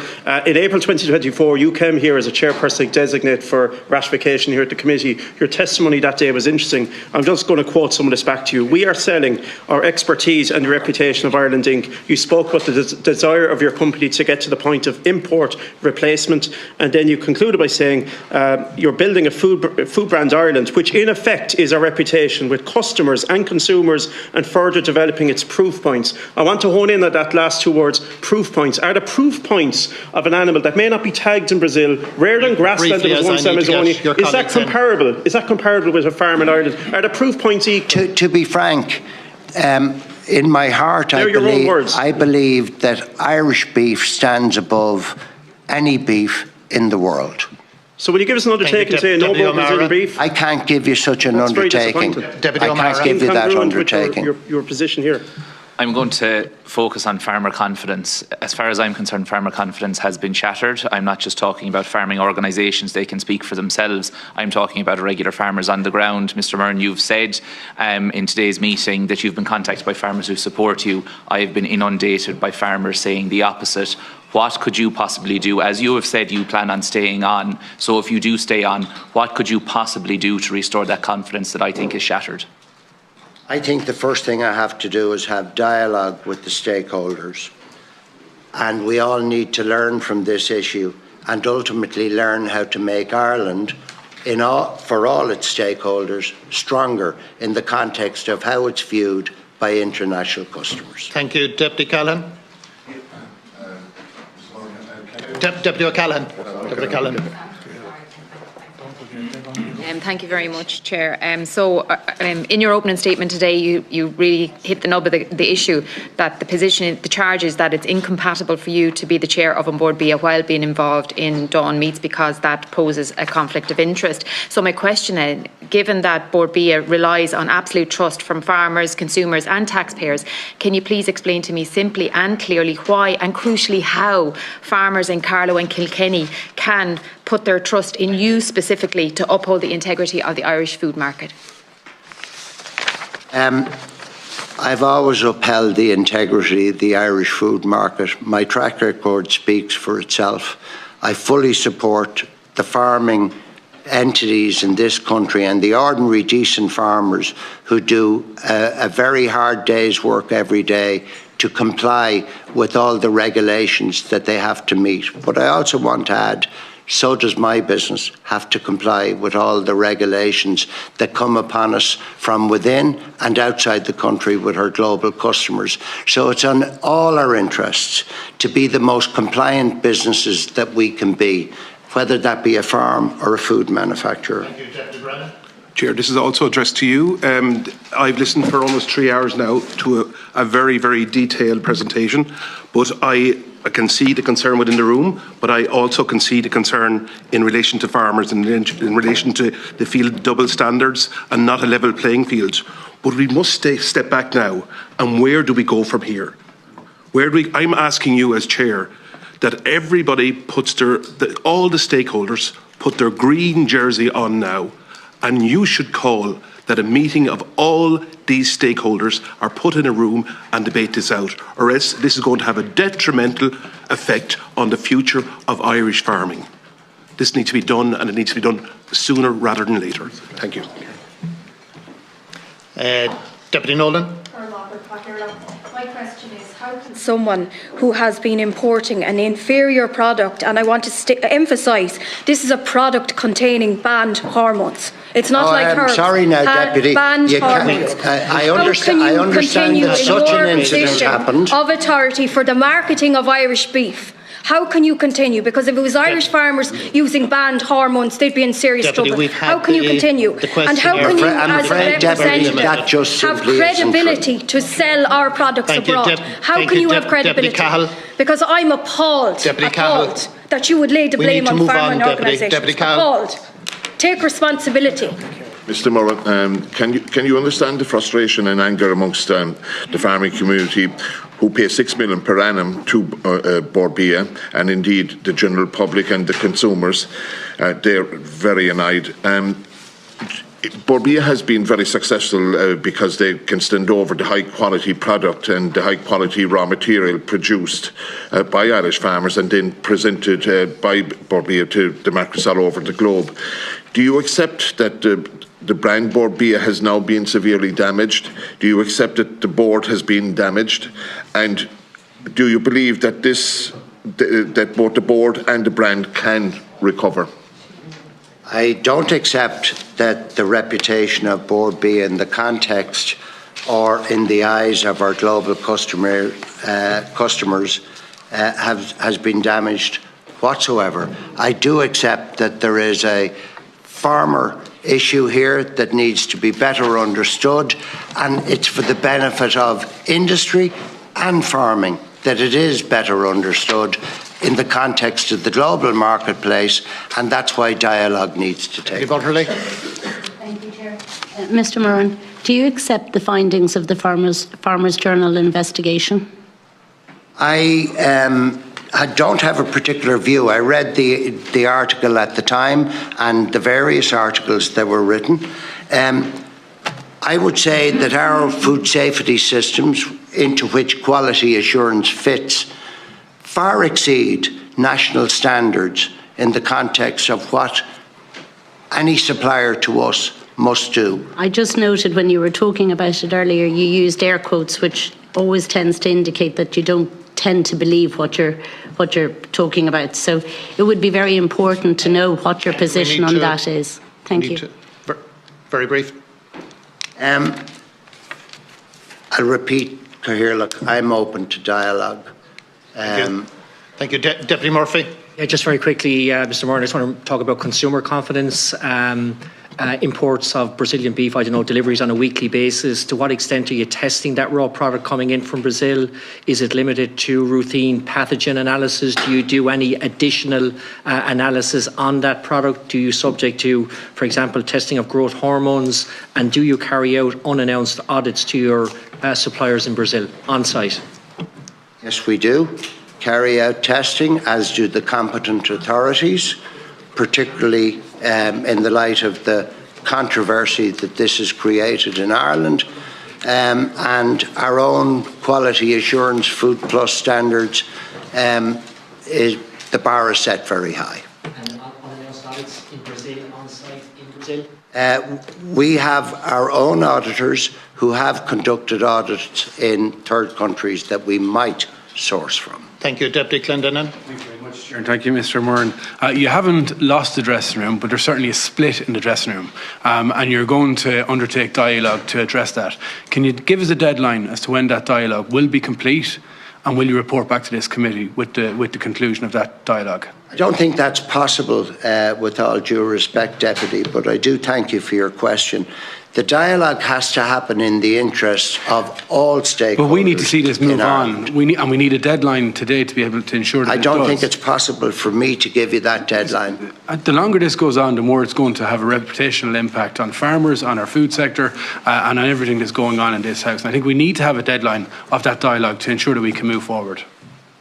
I stand ready to have dialogue now. You're the chair of the board, you're leading, and I think you should be setting the deadline. Thank you, Deputy. And thank you, Mr. Murrin, for the engagement back and forth and the questions.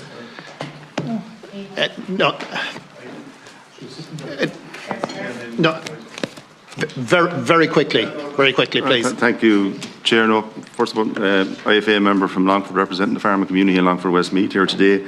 What percentage of product is not sourced from Ireland across your company, and should it be higher in your role in Bord Bia? And two, what guarantees can you give to consumers going forward?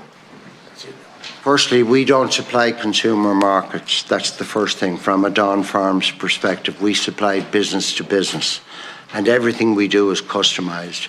It's done transparently and openly. Nothing is hidden. That's how we operate as a business for 40 years. So, coming back to the first part of your question, Deputy, if you wouldn't mind just distilling it for me again. What percentage, if where you source your raw product, what percentage is sourced in Ireland? Let me close on this. The majority of our beef raw materials, significant majority, is sourced here in Ireland from quality assured sources. I just must add, we have brought $1 billion in value added economic impact back to the Irish economy, and the majority of that figure in the last 5-6 years is sourcing Irish raw materials. The balance is wages and services. I think that percentage would be very beneficial if you could give the percentage. I'm not in a position to share that, but it is significant. Thank you. And on my own behalf, I want to thank you for the questions and answers on it. Just one very quick point in that you made a point again and again in telling us that you're not a champion for Brazilian beef. Irish farmers expect you to be a champion for Irish farmers. May I respectfully say I am a champion for Irish quality assured beef and Irish farm produce in general, and I have been since the day we started our business. Thank you, yes. Irish farmers expect you to be their champion, but at the moment they're standing there seeing an own goal. And what would you say to them? I understand the sensitivity of the word Brazil, but the own goal has to be judged in the context of demand from global customers who need robustness of supply chain. This is not about Brazil. They need third country product in their mix. Thank you. Look, on behalf of the committee, I want to thank you and your officials for attending, and the witnesses and your officials can withdraw from the meeting at this point. Thank you for your I also want to thank the members for your contributions here today. We've had quite a wide-ranging number of discussions and members taking part on a hugely important topic. And, you know, it's really brought a focus onto it. What we want to do as well is that we're due to have a private meeting again next week on it, and it gives us the opportunity to digest today's proceedings and to decide on a next course. Bavalam agwal le gachéine gwyl tresh partaglacha the anachid play going and son of tá Winter Gallery tá sochoma so look Guramaga Vashin agus gachéine gwyl partaglacha and we'll now bring the meeting to adjourn. Guramaga.